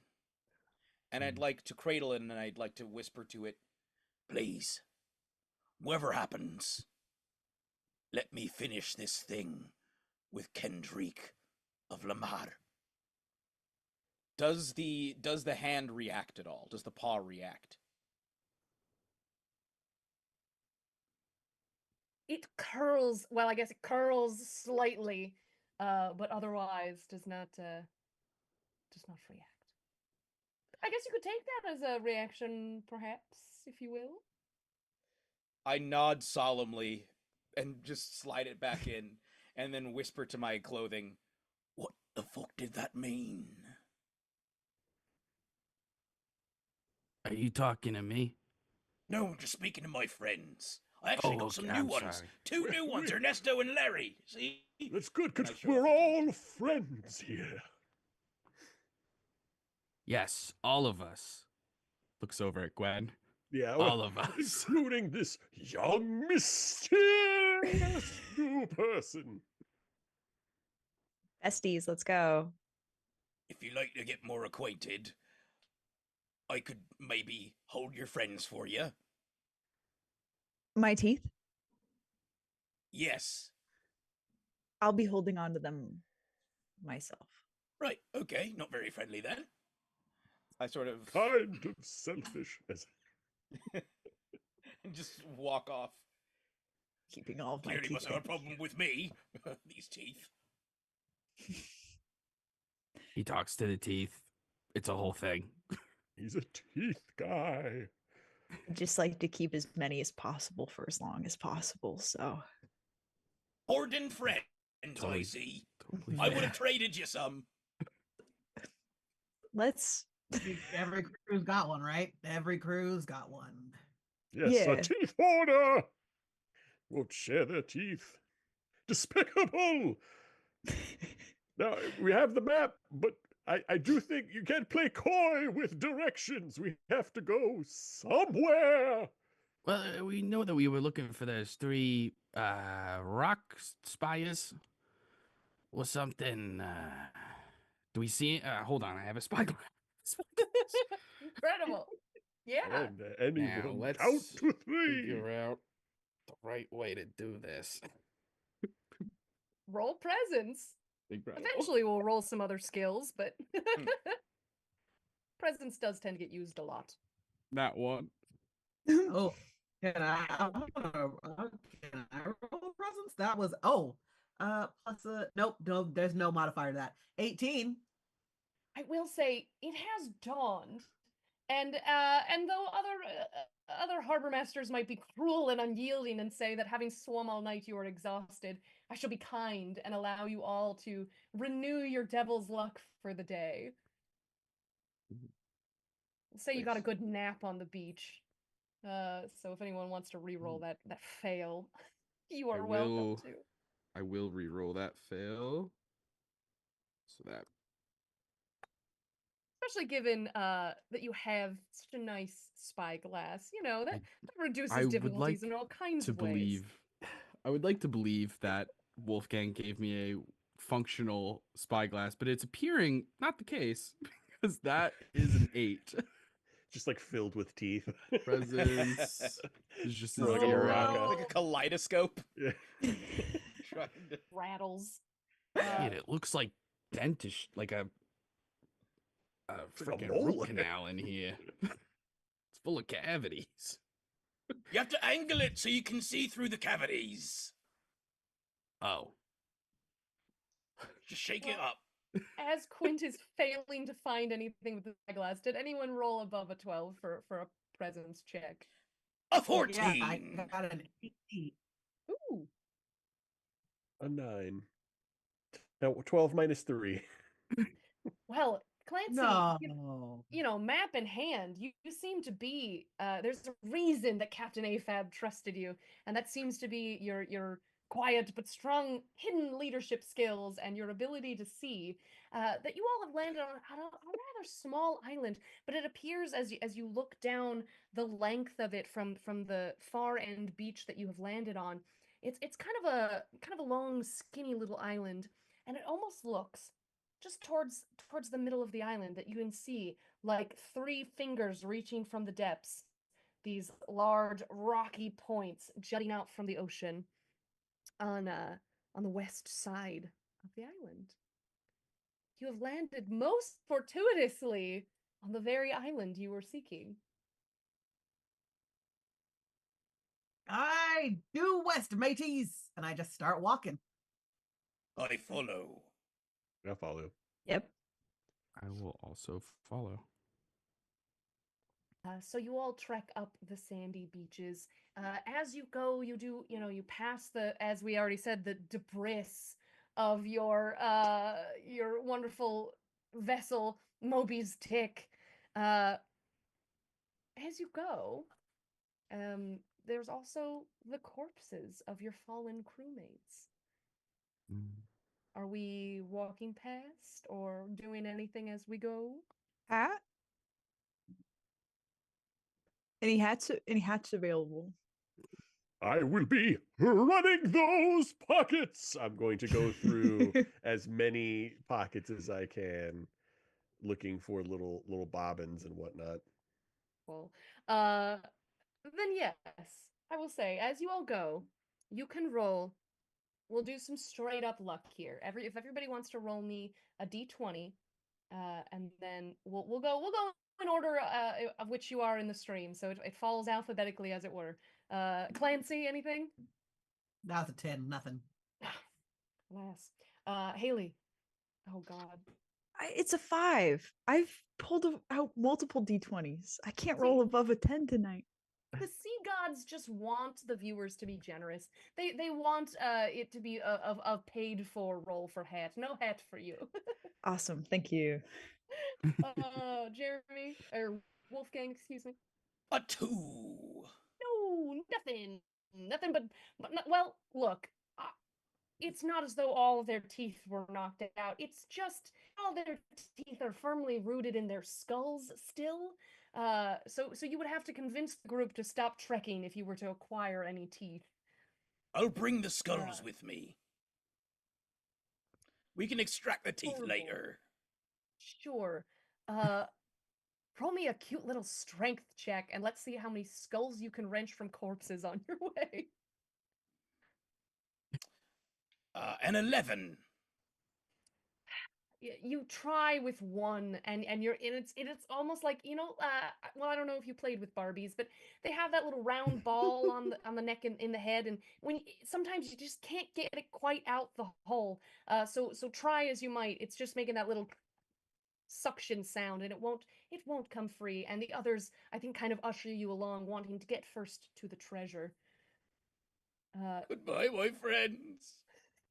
I'll miss you. I'm sorry I failed you. Barack, any scavenging as you go? 6? 8. Ooh, an 8. No, it's better, but Not no. much better. No. Wow. Also an 8. You all might be the most unfortunate pirates I think I've ever seen. Henry? Can I? Oh, sorry. 16. Amazing. Ooh. All right. Despite the fact that it has not been a donation, I shall be kind, benevolent, and generous, and I will roll for you on a little table here, and let's see what thing you get. Oh God. I hope it's something shiny. I hate rolling percentages. It's the worst. You do get a straight up. All right, you find in the pocket of one of your crew members, just not a guy you really had a lot of dealings with, not someone you know terribly well, but you find a little rolled up paper that somehow survived the waves in his pocket. Would you do me a favor and roll a d4? Ooh. A 1. Ooh. remind me, Wolfgang, Kendrick of Lamar. A creature, Yes. a person, a legend. A Would you say? great whale. Yeah. So you find, I guess not exactly a wanted poster so much as an open season on Kendrick of Lamar poster. A kind of what would have been a wanted poster for a real person, but for a myth seems to be, maybe the ravings of another pirate having once been posted up on a wall. It looks like it's been ripped down and describes in great detail the myth, the legend of Kendrick Lamar. Oh, I thought he was kind of making it up all about that whale's dick and everything. Oh, that's interesting. It's well, at least real to one other person.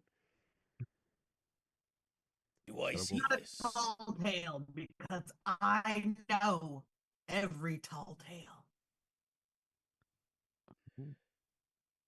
You this bring up a one. little Running bit with for me me. is quite a bit shorter, and I hold up my harpoon.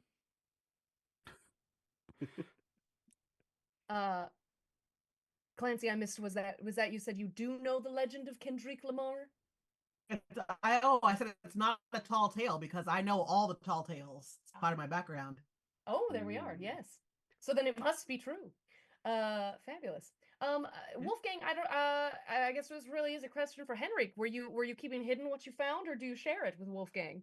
I share it. I think Henry has like picked up that like Wolfgang talks about Kendrick of Lamar about once every 2 hours. And like I think that story has been on repeat for the last like 5 weeks that we have been on this vessel. It was a dark and stormy night. But if as soon as you show me this, I take off running as I recount the story again, like half out of breath. And then the great beast emerged from the depths as I'm just running towards our destination. Incredible. So you all get the story for the 7,000th time as you are making your way up the sandy shore. And when you arrive at the point of the beach where the three jagged rocks are lifting forth from the ocean depths, you find yourselves in kind of a neat little inlet of the island, where it looks like, if you tried to sail in here, it would have been awfully difficult. But having arrived here rather fortuitously, you were able to walk straight up. But you find yourselves at the top of a very tall cliff. And you find it does kind of match the drawing that's there on the map, where you can see it's been circled, this neat little inlet. And as you look down the cliff, I'll give this one for free because you're all rolling like such shit. You see in the center of the rock face what appears to be a cave entrance that you might have to descend to find yourselves in. Did anybody? Oh, sorry. Go ahead. I descend immediately. There's no hesitation. How, pray tell, are you descending? How wide is the opening? Like 12, 15 feet. I mean, large enough that you all won't have trouble getting it. It's just kind of getting to it. I have some rope. Yeah, I have 30 feet of rope. I was about to ask if anybody had any rope. I shoot my harpoon into the ground and then sort of rappel down. Wonderful. Yeah, we'll say that lowers your difficulty to a 10 as you're descending on this rope. Although you might have to figure out how you're getting your harpoon back. How deep is this hole? You don't know. You gotta plunge the depths to find out how far that baby goes. I'll give it a good tug. You tug indeed. Are you leaving though your harpoon there as you descend? Are you gonna leave it for other people to climb down, or are you gonna pull it before anyone else comes after you? Oh, certainly, everyone can slide down. You all may pull on his rope, as it were. Push on some rope. So is it we can't? It's a big. Is it because it's like really dark that we can't quite see how far down it goes? It's. Sorry, I guess I misunderstood the question. I was thinking he was asking the depth. Are you asking just how far down it is? Oh yeah, how far down? Yeah. Like 30 feet, like far enough that it would be difficult to climb, but not so far that your rope doesn't extend. Gotcha. Okay. Because I think it's what a good standard 50 feet of rope probably for everybody. 30 I know feet. it says. 30. What do we roll for this? Agility?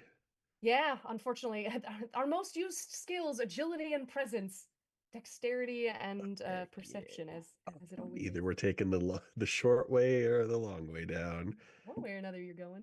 Was it a Oh, 10 that I had to pass? Yes, it has been lowered to a 10 though, because Wolfgang has set up this wonderful harpoon and rope situation for you all. I rolled a 15. 10. 12. Normal. 14. 15. Fantastic. And I believe Wolfgang, you had already succeeded. Yes.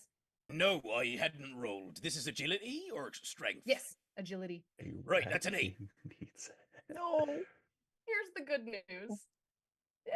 Technically, this challenge in particular says that the difficulty rating does go down for every crew member who descends successfully. So we'll say that Wolfgang, being that it is your harpoon, you descend last, so that you can, kind of pull it with you once you have reached the cliff cave entrance ledge. And so you do. Your 8 will allow to be good enough as your crewmates have all succeeded, and they would be ready to catch you if you fell anyway. Hailie got another hat, by the way. Oh, Another hat God roll? knows. With the comment, a rat king deserves a hat. Or It's a rat king needs a hat. I Indeed. do need a hat. I'm just for going to those- try it right now? Yeah, Or- get after it. Okay, wonderful. You don't know what's in this cave. It could be a pile of hats. Did you roll no I'm not hat kidding. It's a again? 2 again. Oh my god. I'm getting a different What is D12. going on? Okay, yeah. Thank you for the donation, though. Thanks for the donation. I've rolled 3 2s That in a came row. from Kitskia, who we know to be Kavika. So thank you for the hat attempt. Look, Speaking of how dark it is in this cave, I do have a lantern Mm. with Look. 6 hours of oil. With 1 hour of oil, because I rolled a 1. Oh, I have some torches too, so let me see how many torches I have. Hey, 6 torches. That's 6 hours of torch. Amazing. look. While as they're you pulling all- out really good light implements, I pull out a single candle and then quickly. Never I mind. also have candles. I also have candles. Did we all all roll have away? candles. I have teeth. which we all know are so good for lighting up rooms. As Henrik and Clancy pull out these better lighting options, I'm gonna be super benevolent because so many people have been so generous trying to get Gwen a hat. Hailie, reroll for hat, but use a D12 Okay. and just accordingly, like 1 and 2 is 1, 3 and 4 is 2. Divvy it up that way. It's a 1. It's a Oofda. 1 on this one. That's a big oofda. That's a big oof. Yikes! Y'all, all I can say is thank you for your hopeful continued generosity in the attempt Yeah. to get these poor pirates some covering for their sad heads. At this point, I all feel like your I should be taking generosity pictures. I feel is bad. It's really appreciated. fate So that's Dr. keeping this Developers. hat from you more than anything else at this point. It is not for a lack of trying. Oh my god. It's Fate that Pirate with King. you. He cursed me He did. to never Wow. have a hat.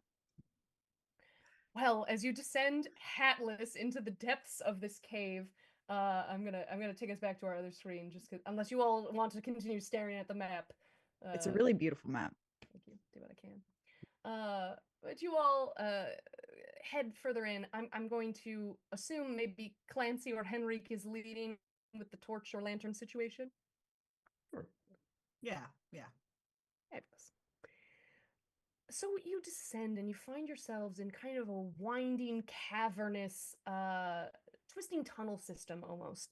As you walk, you must be trepidatious as you go because you're never quite certain where the path will drop, or gaps will appear, and there are frequent gaps that you all find yourselves having to kind of navigate over. That where the rock just drops away and there's almost fathomless depths below.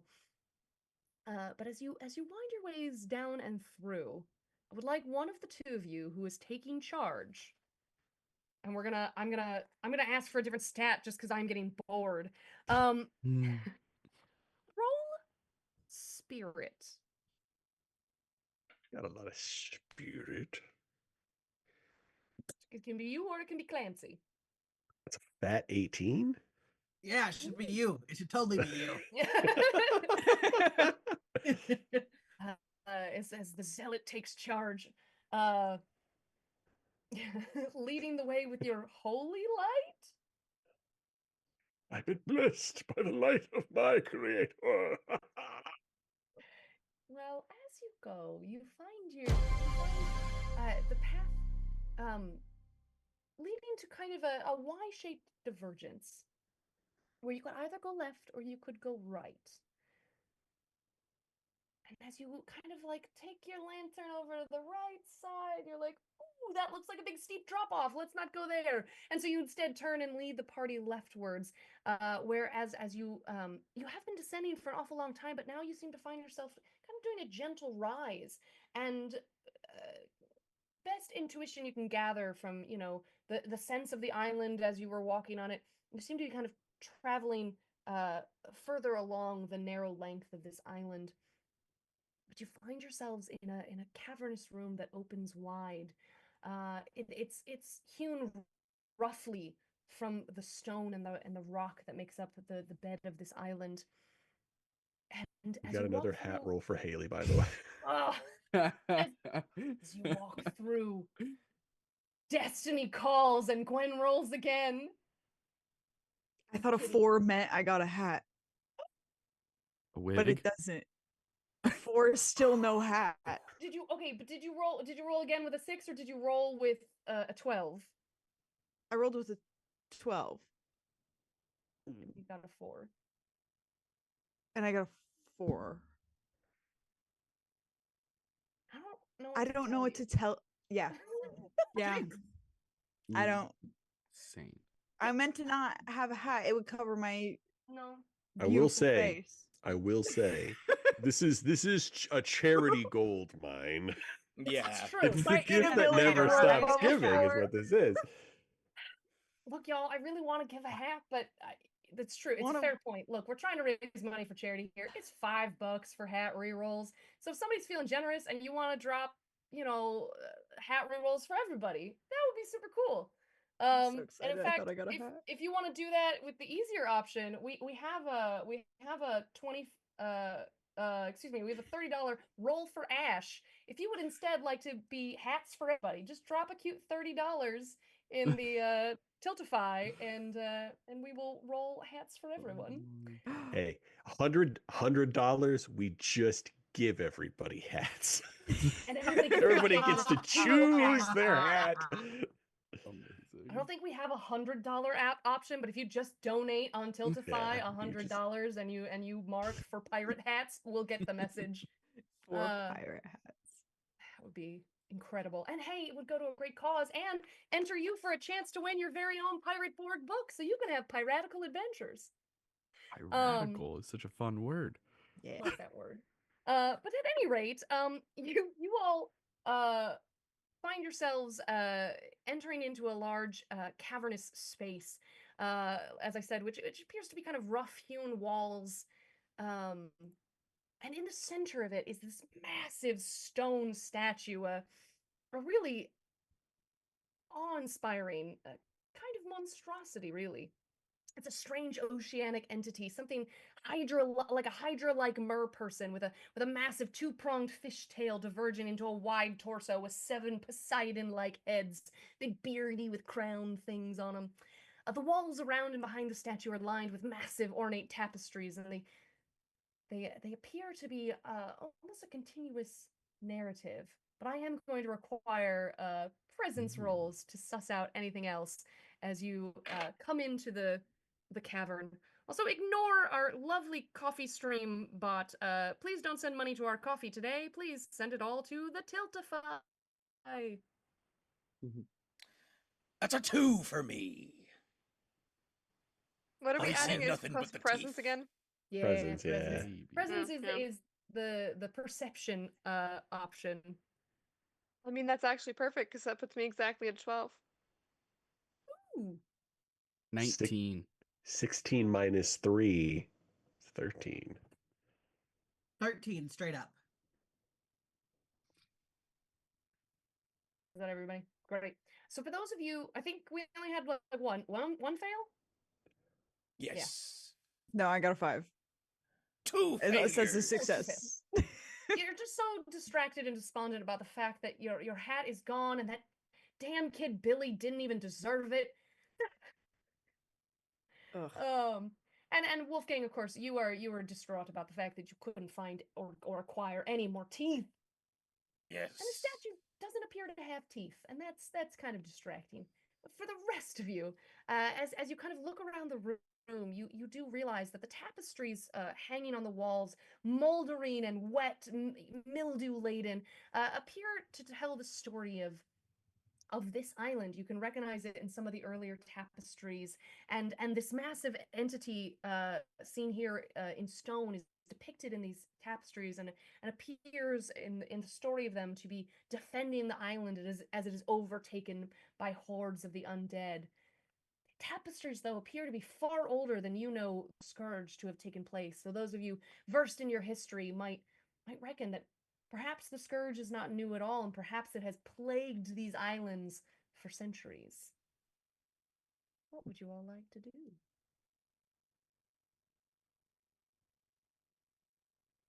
I take off my hat and begin sewing the teeth from my bandolier into it, because I didn't notice any of this. Yeah. So it's just the statues in the center, correct? Yeah. You said there was a door too, right? There is. Oh, perhaps a little illustration might be helpful as you all find yourselves in this space. So you can see massive statue, but if you're kind of peering around behind it, so you all are, let's see if I can, if my arrow shows up, like it does. Yeah, here you go. Kind of in this little area is where you all have entered in. And behind the statue, you can see just an absolute massive doorway awaiting you. I'll go up to the door, start poking around a little bit. So you attempt to move towards the door, and I would like you now to roll defense, which is agility, as this massive Mer Hydra statue comes to life and whips out with one of its hands a massive iron flail. Okay, that is a 13 minus 1, 12. So you just save as it swings and crashes into the stone beside you. You have saved yourself from taking any damage from this massive obsidian flail. Does it feel like if I keep on moving, I'm going to keep on getting attacked? Or is that just like me being clumsy and stepping on something in the entryway? Roll spirit for me, and see if Hey, you can I'm kind of good get at a spirit. sense for that. That is a 7 or I think it's a 17. So 17 plus 5, 22. Yeah, you get the idea. Hey, this thing looks enchanted as all hell, and it's also the protective entity on all of these tapestries. He's probably trying to keep me from getting in that door. Dang. I take a step out and I begin to pray, making defense easier for everybody. Shine bright like a diamond. Shine bright like a diamond. I fear that our obsidian friend over here will attack anybody that absconds in through the room. I mean, Clancy had a really good run on our last fight, so she's gonna try and go in. And that's a 17 on agility. Incredible. So, are you trying to get past the statue? Yeah. Wonderful. So you can dive, and it had lashed out with a flail in one hand, and then the other has this kind of like widening, almost like a long inverted triangle kind of weapon with serrated edges. It's a nasty beast known as a Makana. And this is what it lashes out with and attempts to strike you with from its other hand as you kind of try to duck and weave your way around the other side. You're able to get past, and as you come past the statue, you'll see there on our lovely little map, a kind of massive stone bowl that sits a few feet in front of the doorway. We have 3 hats Oh my God. to whomever. Great. I think at least one has to go to Gwen, and we'll deal with the other 2 later. I'm dealing with mine now, though. Yeah, might as well. Hat, hat, hat, hat, Hat, hat, hat, hat, Hat, hat. hat. No Hat. hat. Wow. Could we say Straight up that kidding Gwen me. just keeps getting them until Yeah, they yeah, get a I got hat? it too. Yeah. Would somebody Try to else pick like hat. to roll for Gwen's hat? I'll roll. Yes. for Oh, that Gwen's hat. actually, I would love if somebody else rolls for mine. What are we rolling a d6? I rolled It's a a 9. D12. I rolled a 9. Hey. Incredible. Yes. Plain tricorn. So Yeah, Gwen, that's for you. Yeah. We were increasing the rate of hat options. So Gosh. spectacularly, Clancy, as you duck and dive around this statue, and it tries to strike you. It hits the ground, and straight out of the stone, a mystical, beautiful hat flies up and out and lands perfectly on the head of Gwen. I wanted Also, to leave too. I was just gonna leave this combat because I didn't have a hat, but now I find the will to fight. Why would you leave when you've been here the whole time with all of us? The lack of hat is so depressing. I just couldn't stand to be with you guys. It reminded me that I lost my hat in the first place. Well, incredible. I will say that leaves us one other hat. Shall we let our lucky zealot roll again and see if you end up with a hat? Am I rolling a d12? It Oh, should be a we're 12. try- I'm looking at the page. It says a D12 for hats.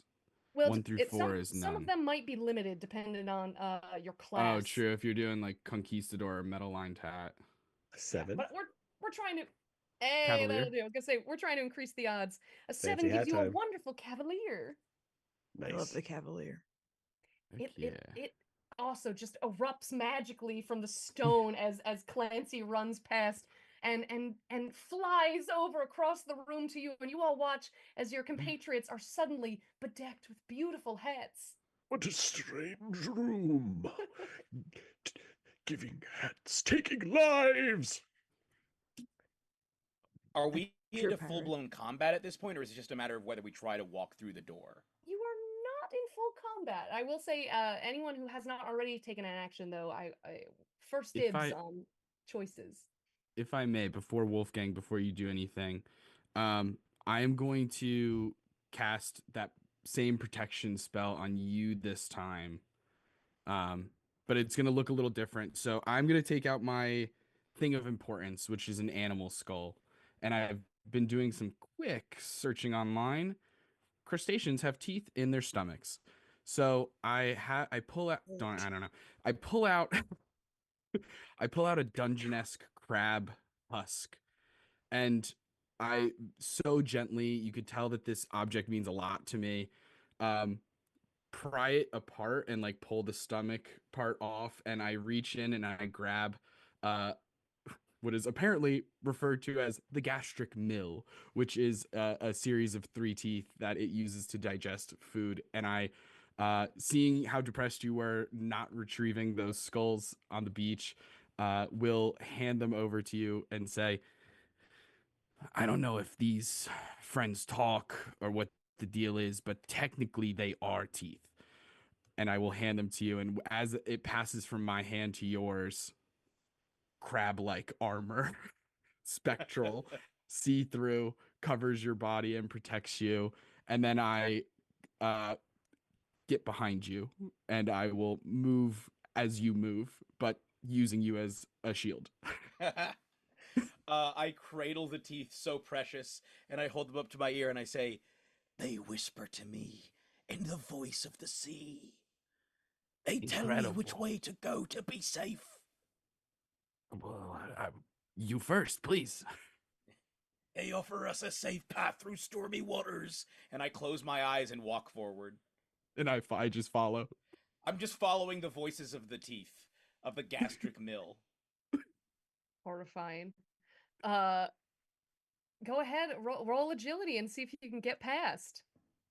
Okay. So this gives me what bonus does this give me? So it's a. I think it. I think it Hold should on, I was- decrease the Does it difficulty lower the rating DR? because it's giving you armor. Yeah, -2. Great. So I have a -4 to the DR, which means I need to hit Yeah. an 8, right? I have a +3 to agility. So that's going to be all right, here we go. Here we go. I'm just gonna roll. I need to roll a 5 or better. That's a 5. Not exactly. It's a 5 exactly. Perfect. Fabulous. And I got a So- 17. So yeah, so the two of you in tandem are able to bob and weave and move past the statue as it tries both weapons either hand to get at either of you, but the blessing of the mill, what was it, the The gastric mill. gastric mill protects you from this horrific statue's mighty blows. I will say my eyes are closed this entire time. I'm moving off of pure instinct while foaming at the mouth, blowing a bunch of little crab bubbles. Incredible. And I'm just following behind, putting faith in Wolfgang's faith. Incredible. All right, Gwen, you are hatted. Brock, you are crocked.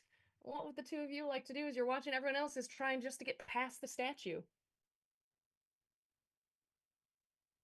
I think We- that, unfortunately, the instinct of something being aggressive, I'm not going to blow it up. I did have the thought. I think I'm going to try and bite it, though. Okay. Yeah. Gonna knock roll out to some attack. friends. Try.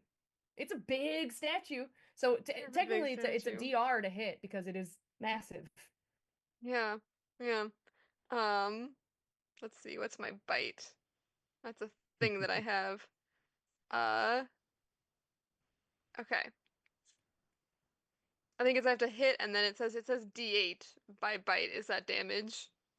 I don't know that a Yes. D8 worth of damage is gonna do anything to this statue. You I can try and bite its arm. It's being aggressive, and I must fight first and ask questions later. course. Okay. That's a 10 on the die. What do I add? Strength? We're for attack? Yeah. Yeah, you would have been rolling your strength to see if you could land a bite. Okay. Well, with that is a 12. Great. Go ahead and roll damage. I don't think this is gonna do very much of anything, but we're gonna find out. 3. Great. So as you latch out with your crocodilian jaws, it almost shatters your teeth trying to bite into this massive stone statue. And I would love for you also, I don't know if you're a particularly religious or arcane swayed being, but go ahead and roll spirit as you bite just to see if you get a taste for what might be going on here. 5. So I think not.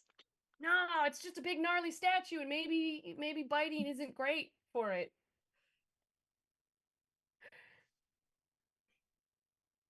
But you tried to land a blow, and we'll see what comes of that in a minute. Technically, Gwen, it landed. yeah, technically, just didn't do anything. You don't even see teeth marks on the statue. That's really upsetting. And I might have to blow it up now. Well, we'll see if you can get to that.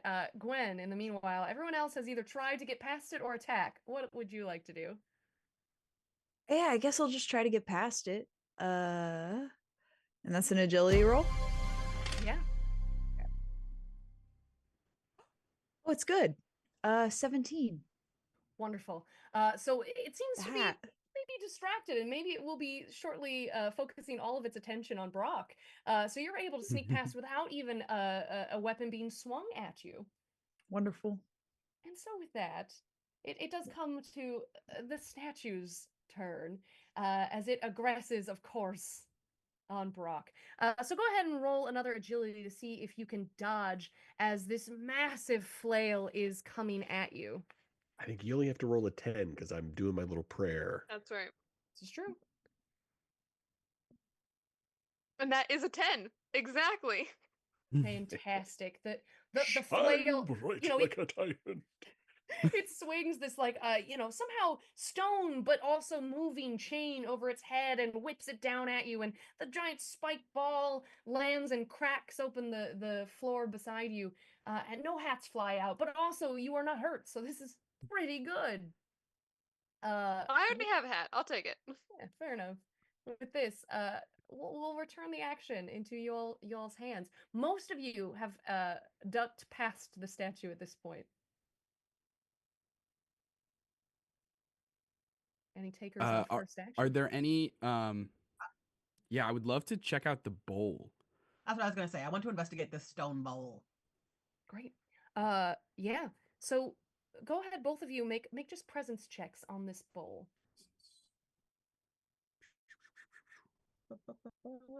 Ooh. That's 19. Oh, thank gosh. 5. 5 as well. Oh. And it makes good sense in this moment. Clancy, you're looking at the bowl, and then you look past the bowl, and you look at the massive doors, and you're kind of thinking to yourself, huh, only the heart of the sea can pass the doors of blood. Maybe these are the doors! You're kind of putting puzzle pieces together. And that's what you get as you investigate the bowl. It is otherwise kind of an ordinary bowl, like stone basin on a small pillar. It comes to about chest high, so you're able to see into it. There's nothing in it. Maybe a little bit of moisture from the damp air of this cave, but nothing else. This Do bowl is I giving. get another Sorry, that was 2 things at once. Oh, You go I was for it. asking if I get another action. Yeah, we'll say your presence checks isn't quite an action. So if you would like to Okay. actually do something. So, bowl of blood doors. Clancy is going to take out her cutlass and slash across her palm, and just let some blood drip into that bowl and see what happens.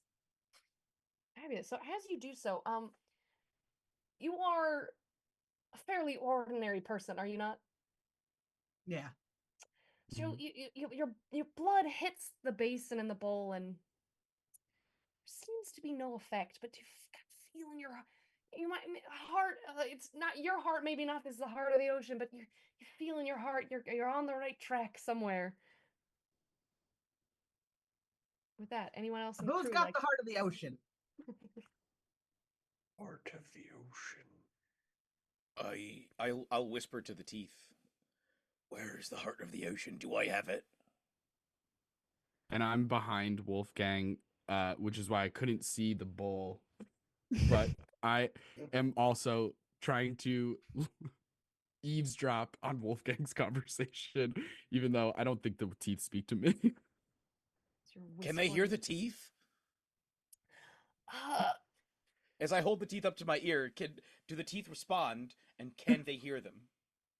Can Quint hear the teeth as well? Fate doesn't want to give you all hats, but it does want these teeth to talk. I tell you what, because we seem to have gotten a little something else on the Tiltify there.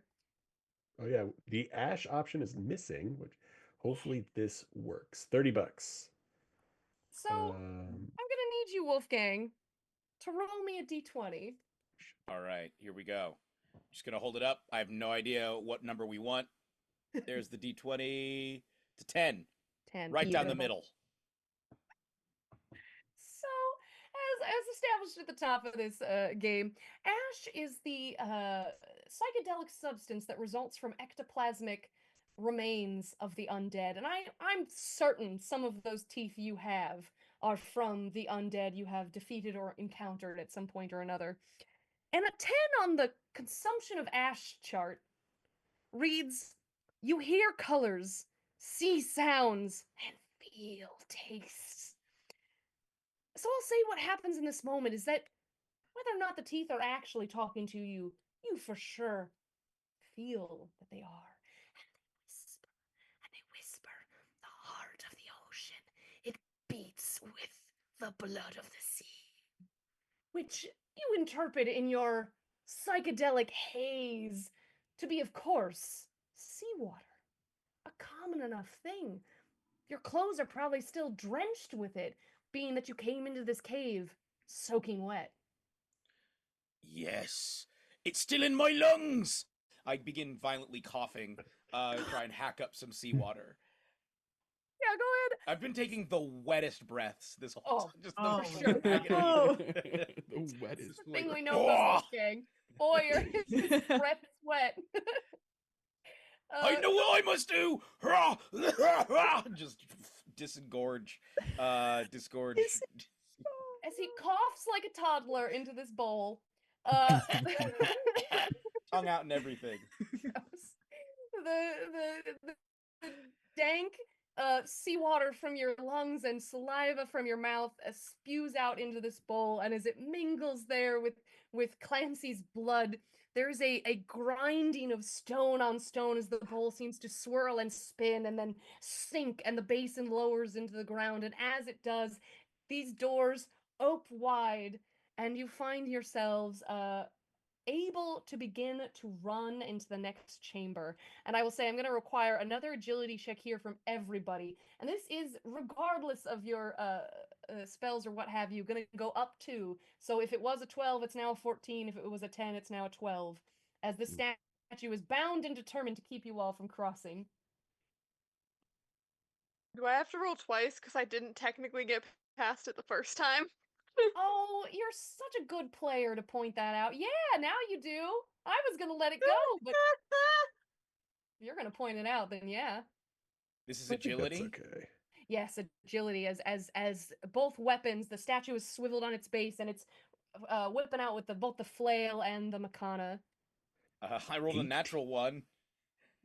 Can I roll? Can I use one of my lucks? If you re-rolled at the top of the day and you have some left, by all I have means. 2. Yeah. Incredible. I'm also re-rolling. I spent both of That- Yeah, I'm my also devil's re-rolling. luck because- That yeah, boosted me to a 6. yeah. Can I re-roll again? If you have another devil's luck to I spend. have one more. I'll use my last one. Let's see what we get. Let's see if I die. 18. Ooh. 18. That's a 6 for a 9 in total. 14. Oh, My defense 15. though is currently what? My defense is currently an 8, so I think that works. Yeah.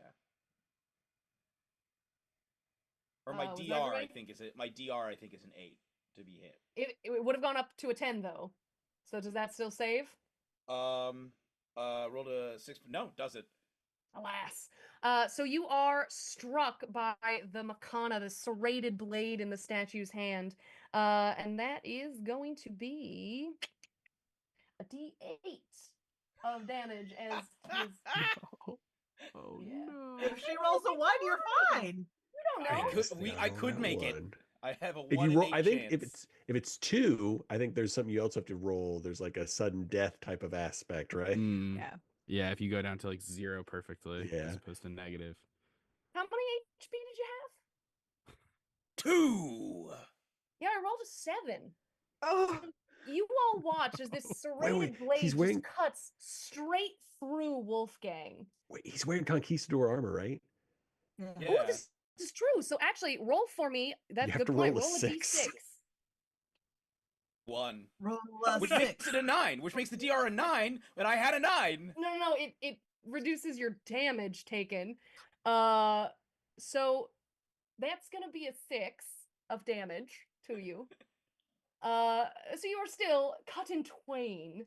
Now, that would be boring if you just died here. And we can't have that. So as you all run forward through the doors, anyone happening to look behind is going to see a gnarly crackling and twisting of bones. As Wolfgang, I would love... You're already a haunted soul, are you not? Yes. And which varietal are you? I'm Eldritch the Mind? Eldritch Mind. Yes. So I'm gonna need you to re-roll. So roll a d6, and if you roll a 3, you're gonna re-roll again. Right, here we are. That's a 3. We're re-rolling again. That's a 6. Fantastic. You all watch as the flesh just sloughs off of Wolfgang, and yet his spine knits itself back together. The teeth he has carried for so long rattle and encrust, covering him with like a clothing made of teeth. As the skeletal bones of Wolfgang arise, you are yourself, but you are now a skeleton, an undead living amongst the crew. Nice. Hello, everyone. I'm entirely made of friends now. Can we say that I'm like an ossuary Oh. of teeth? Oh, Like a skeleton Horrible. that's entirely made of my own armor? I hate It's that in the best nightmare way. fuel that I feel certain my friend Whitney could turn into the most atrocious dice. But yes, Mm, anyone who doesn't know Smoking Glue Gun's horrific teeth dice, you can go look those up later. Uh, Can I speak with fabulous. when I speak? Can you hear the voice? Can you hear the whispered voices of the teeth underneath Yeah. me? We'll say it's not just whispering though. It's almost as though the teeth themselves are like chattering together. So it's not quite voice so much as it's noise. And with that, you all roll. You all run into the next chamber, which, because I'm a visual human, I like to have a little visual for. You find yourselves as you escape through the doorway, which is large but too small for the statue to follow you, and you find yourselves in this kind of longer, more narrow chamber. And here, your torches, your lanterns, they glisten, they radiate, and they reflect from the piles of gold that surround the walls of this chamber. Massive stone steps lead and rise up to an even larger stone platform. And there, uh, above, you see a glowing blue orb.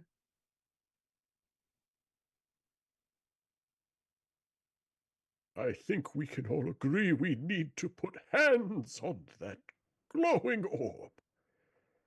Maybe give it a little kiss as well. Yes, it- I charge forward to do that. I guess I'm fully. I'm No, very not you, enthusiastic. me! I'm going to chase after. We can do it together, All three! simultaneously. As you all, the two of you run up, I think either stairway. Looks like it could lead to a fine dance number and a wonderful Broadway show. But as you run up to the platform, almost from the orb itself, a horrific wailing spectral figure emerges from the table, screaming. This wraith-like entity floats, glowing with blue light shining forth from it. Horrific two long limbs reaching out with nails that end in points like daggers. And I'm going to need the two of you to roll agility. The base rate here would be DR 16. So if you have things to lower that, you're lowering from 16. Is this defense or just agility? Defense. All right. I still got my light. It's going on for a whole hour. So it's instead of well, you said it was a 16? Yeah. It'll be a 14 for us baseline. Incredible. Ooh, and then I have a -2 to it as well, so that would be a 12 for me. You I just still have have to- my armor too. My Oh, protection crab armor. So that's an 8 or a 10 rather, a 10. Okay, Well, let's see. 15 minus 1, 14. 18 for me Just in saved. total. 18, incredible. So the either hand, the horrible claws of this wraith move to lash out and cut through the two of you, but you're able to dodge just out of the way. And with that, I will ask, you two broke through for first action, but from here we will roll initiative again. Who would like to take the initiative roll for the crew?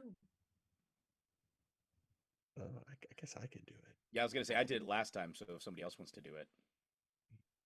Let me roll this to your D6 here. Come on. While you're rolling that, just for flavor, I'd like it to be known that when Wolfgang got cut in twain, it was because Quint pushed him, because Quint was going to get hit, and just slightly shoved him slightly, so slight, but was like, oh my god, Just no, late. and just kind of knee-jerk reaction pushed Wolfgang into a weapon coming down. Oh, got a 4 on that. So I think we go first. Right? Wonderful. Yes, you all do get to take your turn first as this uh just ghastly wraith. It appears actually, I'll tell you what, at top of turn, since you rolled initiative, we're also gonna let you do the group uh uh presence check just to see what you observe of this creature.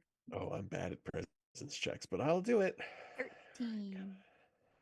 7. Ooh, it's a 7 minus 3, 4. 10. We notice nothing. Yeah, it's a very scary wraith. You're so scared. It's very scary. I think I did hear 13 though. Was that from Wolfgang or? I got I a 13. a 7. Oh, 13 for Gwen. Excuse me. Gwen from the back. Do you think you would have ever encountered ghosts before? No, I think that like I've met obviously like haunted one people, which is like a ghost in a way, but not. I don't know if I've seen a wraith. Fair enough. So then I think what you really do is you're kind of connecting the dots between the tapestries you'd seen in the room before here to now. This appears to be the wraith of perhaps someone who was a part of the population that, of course, the statue was guarding.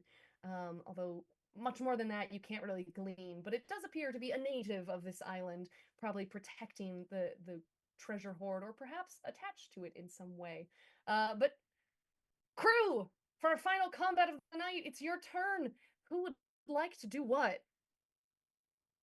I am going to do the dumb thing again. I know intellectually this is going to do nothing, but I think that what happens, coming from the other room, I like barely managed to dodge through it because I used luck and made it past my dodge. And then you don't really ever you honestly don't know if Brock can speak. He mostly just hisses at things. So he like hisses at the statue as he leaves and is just really mad about not being able to bite it and is now going to try to bite this, which is also not going to do anything. But he's really determined to bite something, and this is attacking, so maybe I'll learn something. Um, It I'm is gonna I'm gonna go it's a ahead and difficulty charge rating forward of and try and bite 14. it.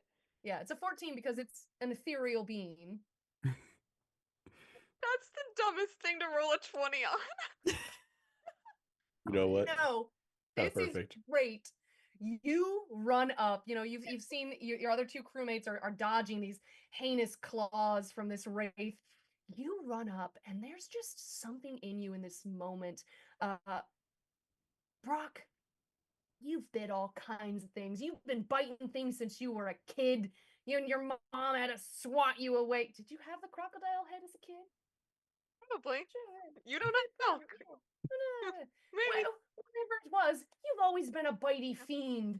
And so it is that you are able, with the sheer power of will, to clamp your jaws around a not physical being.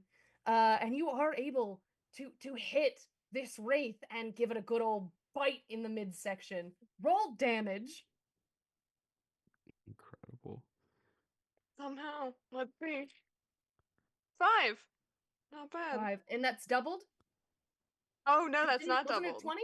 That's right, because it does double damage. So 10. Hey. Fantastic. You will watch the weirdest shit possible. Your crocodile companion runs up, lunges, and literally is like ripping meat out of the ghost somehow. And just the psychedelic rainbow oil slick of what looks almost like ash is just dripping from your jaws. Let me get a hit. Actually, just no, I tell turn you what, back and, forget like- that.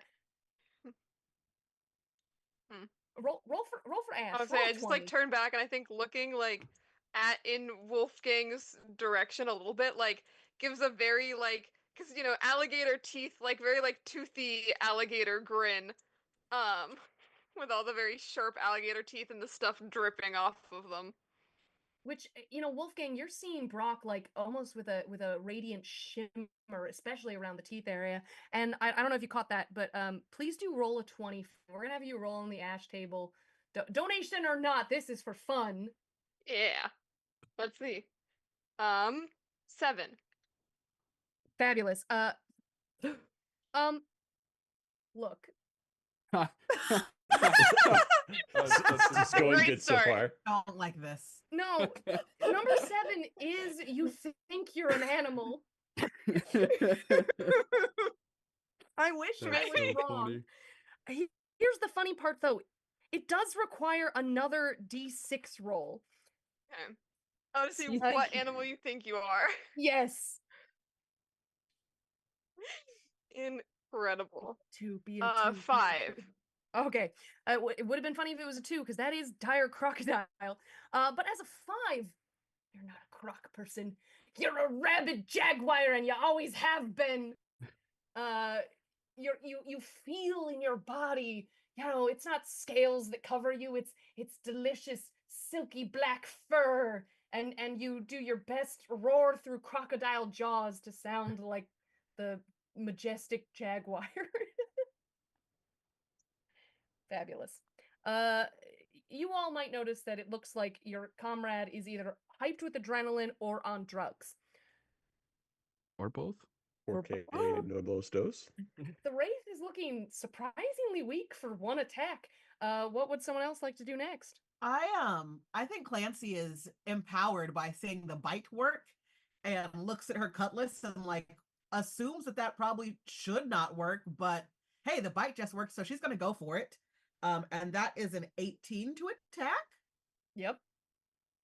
You cut through the ethereal plane somehow. Yes, for 6 damage. With a mighty blow. Y'all, this was supposed to be kind of maybe a deadly encounter. But y'all got the jump on this here Wraith. You had woken it from its slumber, and you then immediately cut it to ribbons, somehow imbued with the power of great spirit. Maybe Henrik's prayers did some shit. And drugs. And drugs.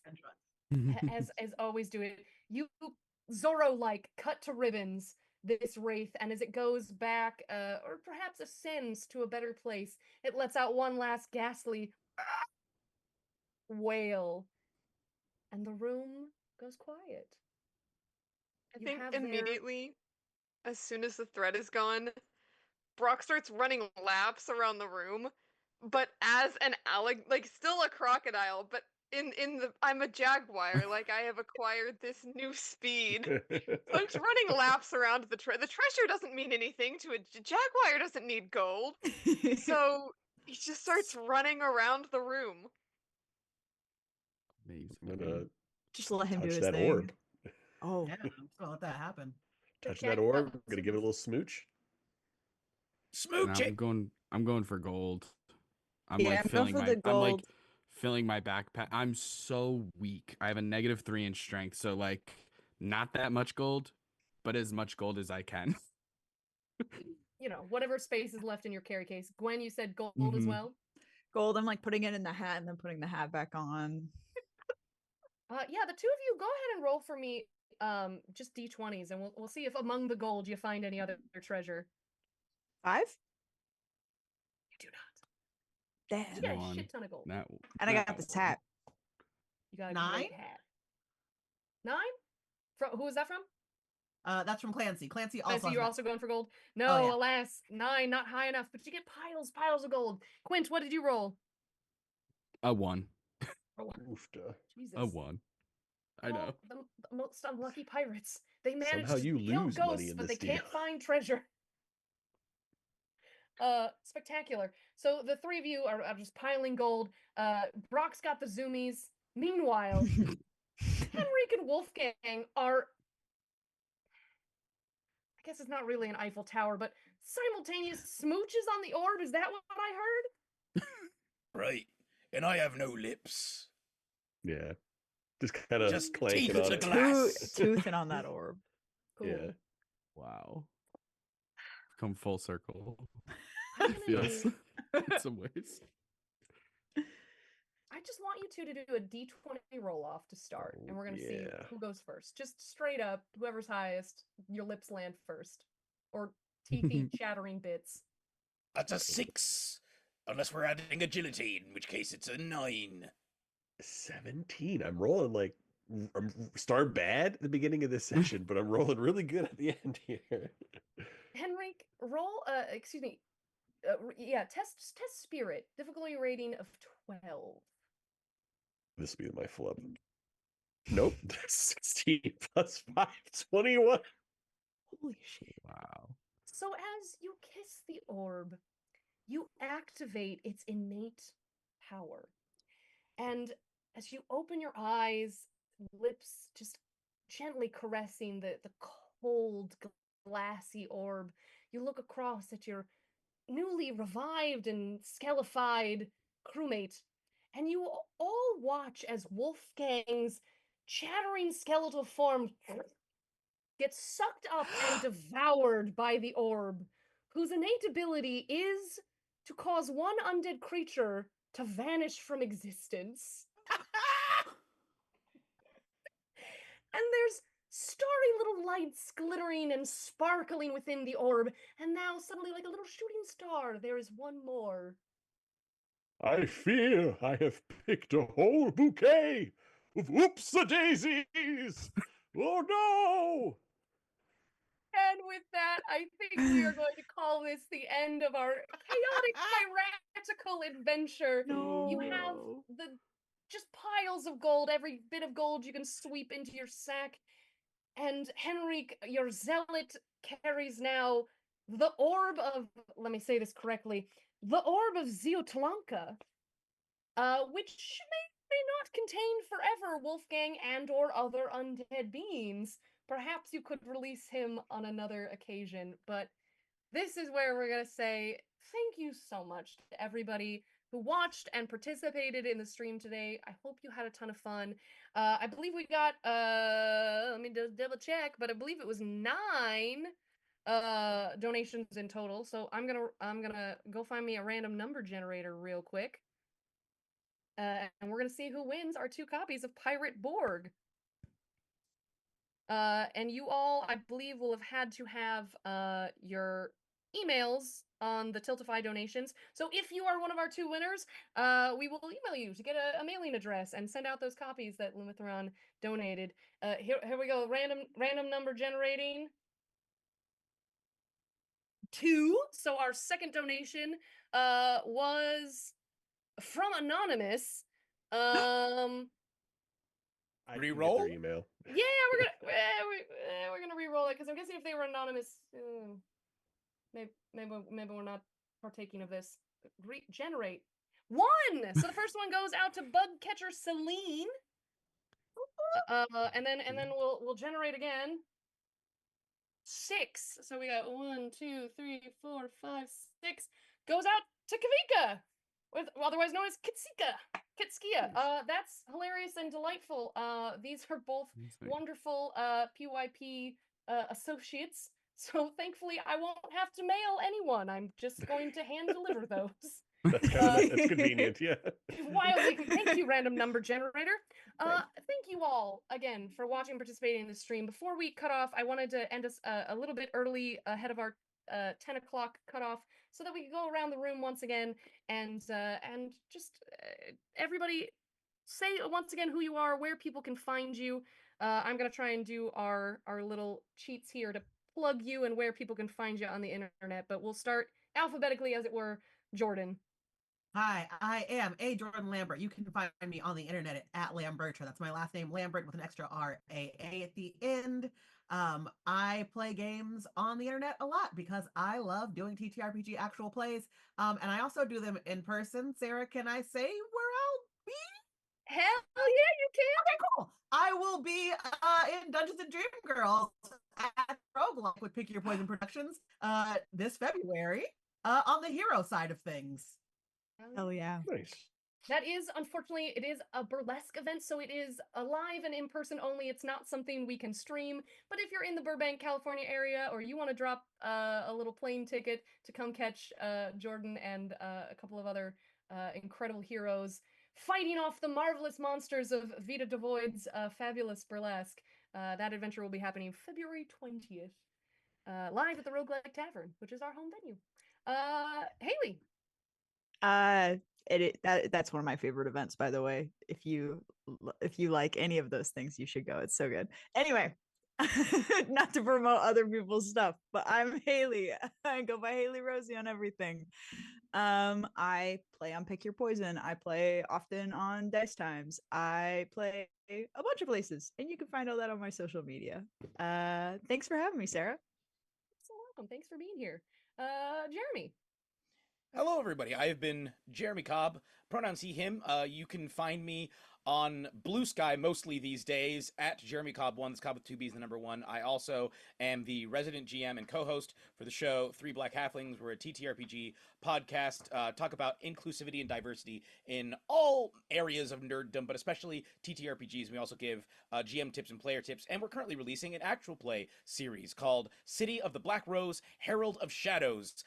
In a setting that I made, that I'm GMing. We have a host of guest stars where we're I think halfway through releasing it at this point. So go check that out. Sort of a gothic horror noir series. And actually, we're going to be launching a Kickstarter in March for a book of the setting that we're doing with Roll and Play Press. So very, very exciting.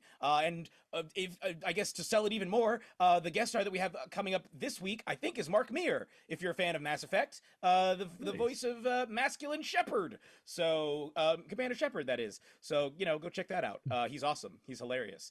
So is there anything else to plug? Oh yeah, I also stream on Twitch, twitch.tv/casualquestlive.